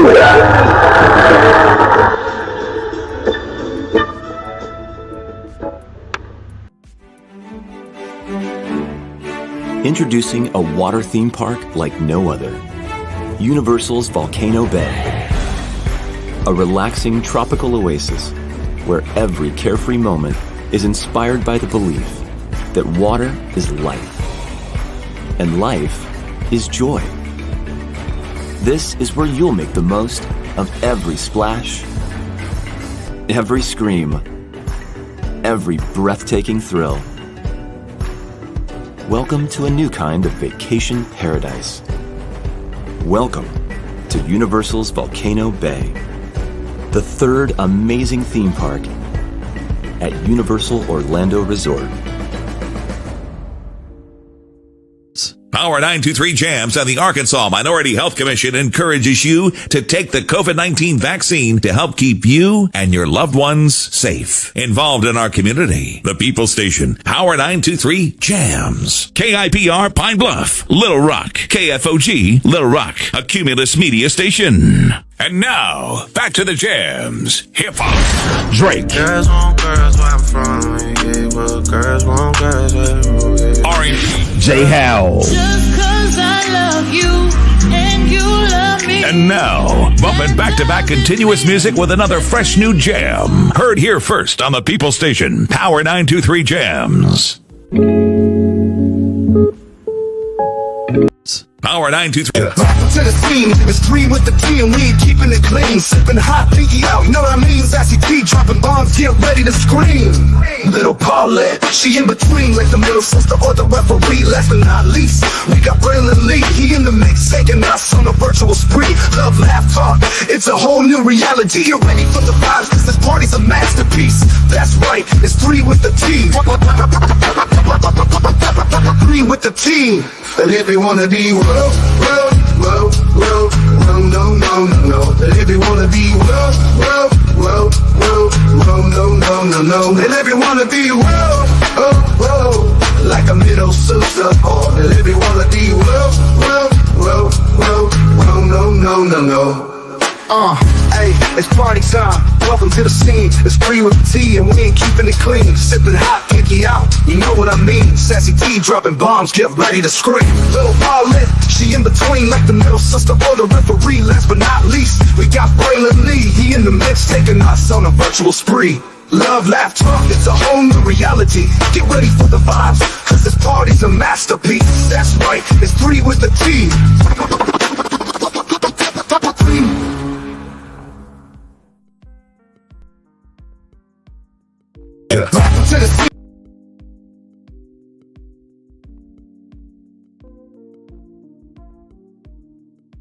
How's the gas? I feel great. I love you, and I love you. And to show my love, guess what? On Tuesday, November 16th, I'm gonna give everybody everywhere free tacos. You sure you want to do that? Absolutely.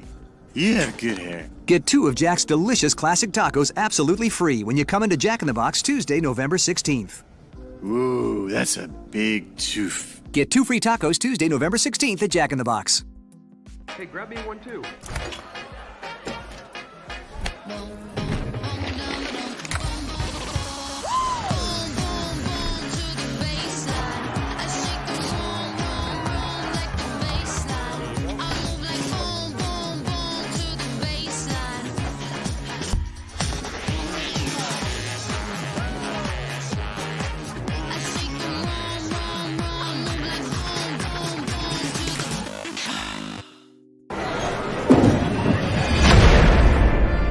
is this feeling that everyone's feeling? Ding, ding, ding. With such feeling. Ding, ding, ding. This winning feeling. Ding, ding, ding. This tingle of success. This sensation of triumph. Ding, ding, ding. This sensation. Oh, I can feel it. This season, everyone gets the winning feeling. Win guaranteed prizes like $250 grand and more. Only at Dave & Buster's.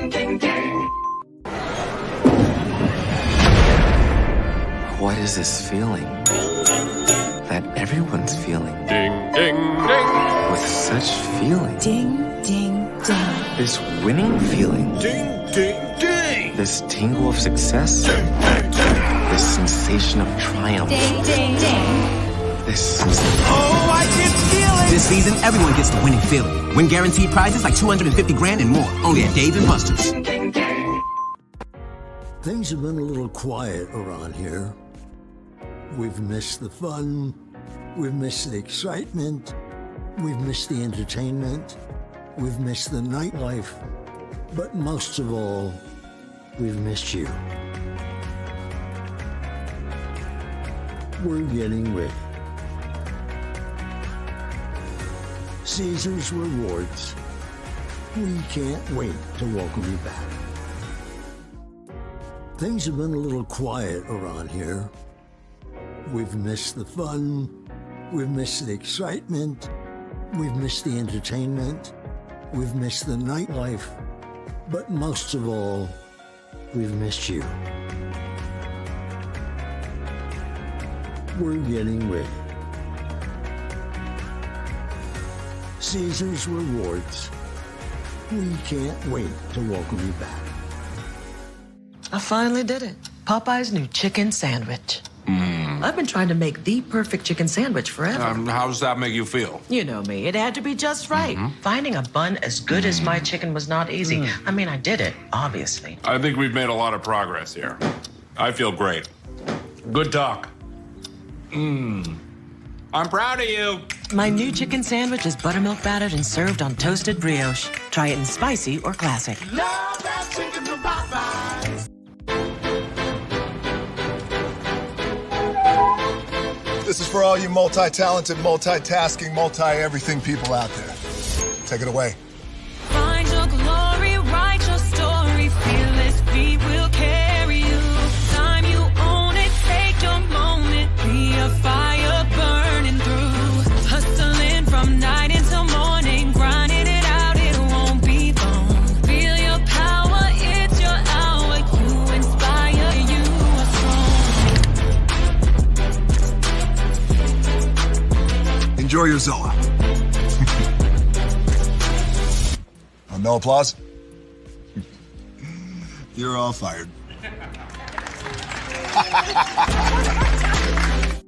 Now that you've reached the stage in your life where quality television is important, Nubian TV is a black network that speaks to your lifestyle.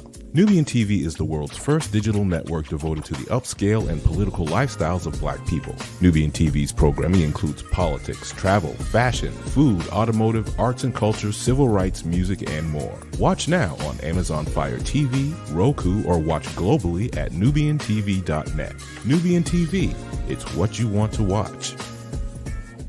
Now that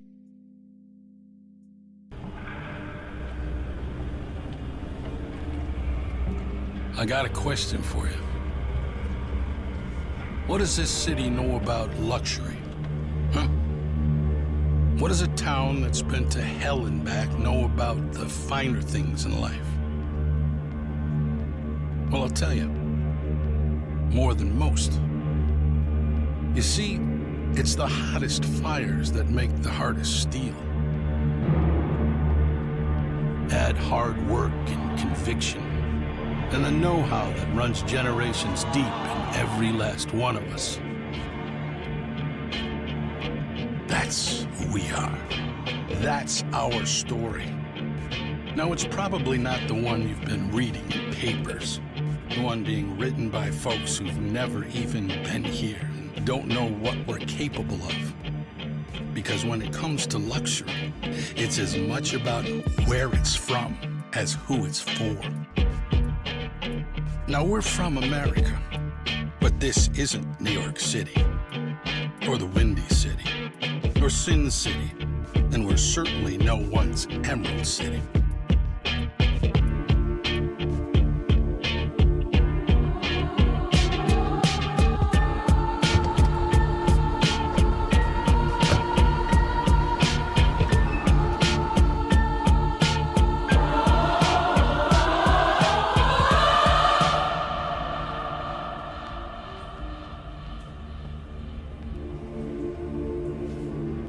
This is the Motor City, and this is what we do.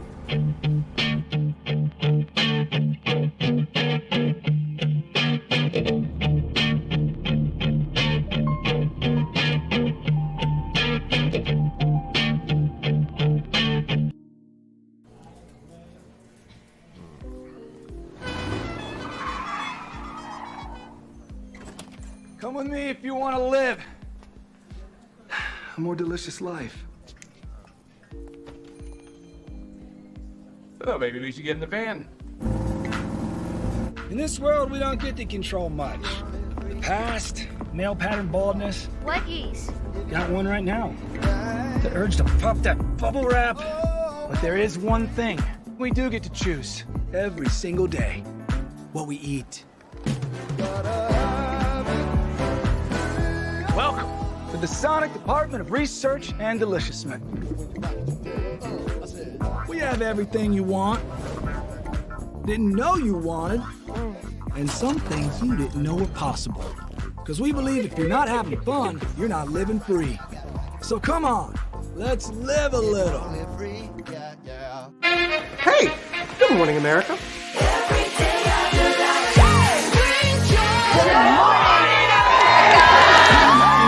Good morning, America. Good morning, America. Good morning, America. Money! Are you ready? They are ready. Covering the biggest events in the country right now. There's a lot going on here.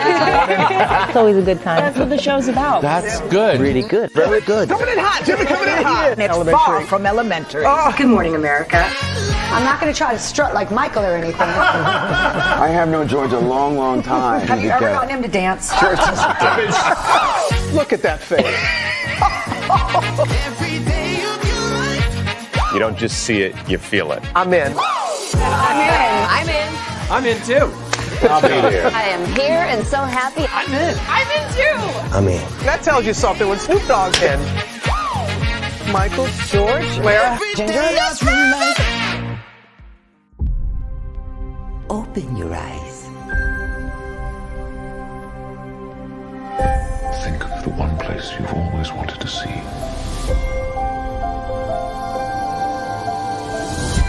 This is where our magic comes from. They say if you dream a thing more than once, Please, please, please. it's sure to come true. Everything you see exists together in the great circle of life. There are stories about what happened. It's true. All of it.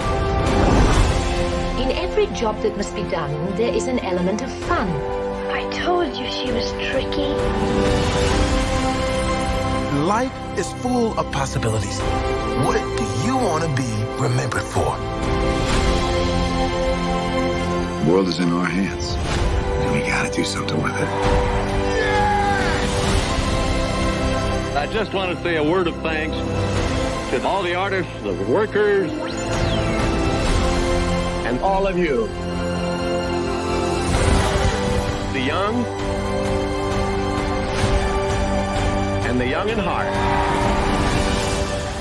You helped make this dream come true.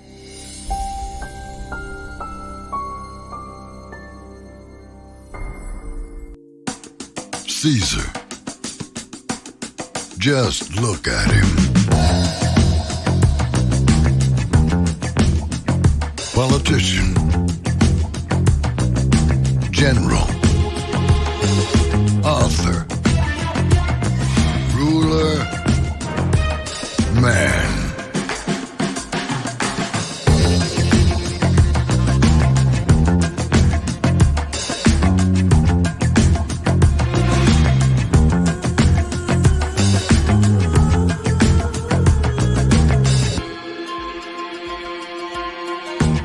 legend has it, he's not only stared into the belly of the beast, he's had it for dinner. Here he's free to relax, or party, or relax, or party, or relax, and party. His is a world of opulence, excess, and the occasional impulse buy. Not one to rest on his laurels, he's famous for ushering in a new age of entertainment. So, for anyone seeking a place where the sun never sets on a good time, all this awaits. I am Caesar, and I approve this palace.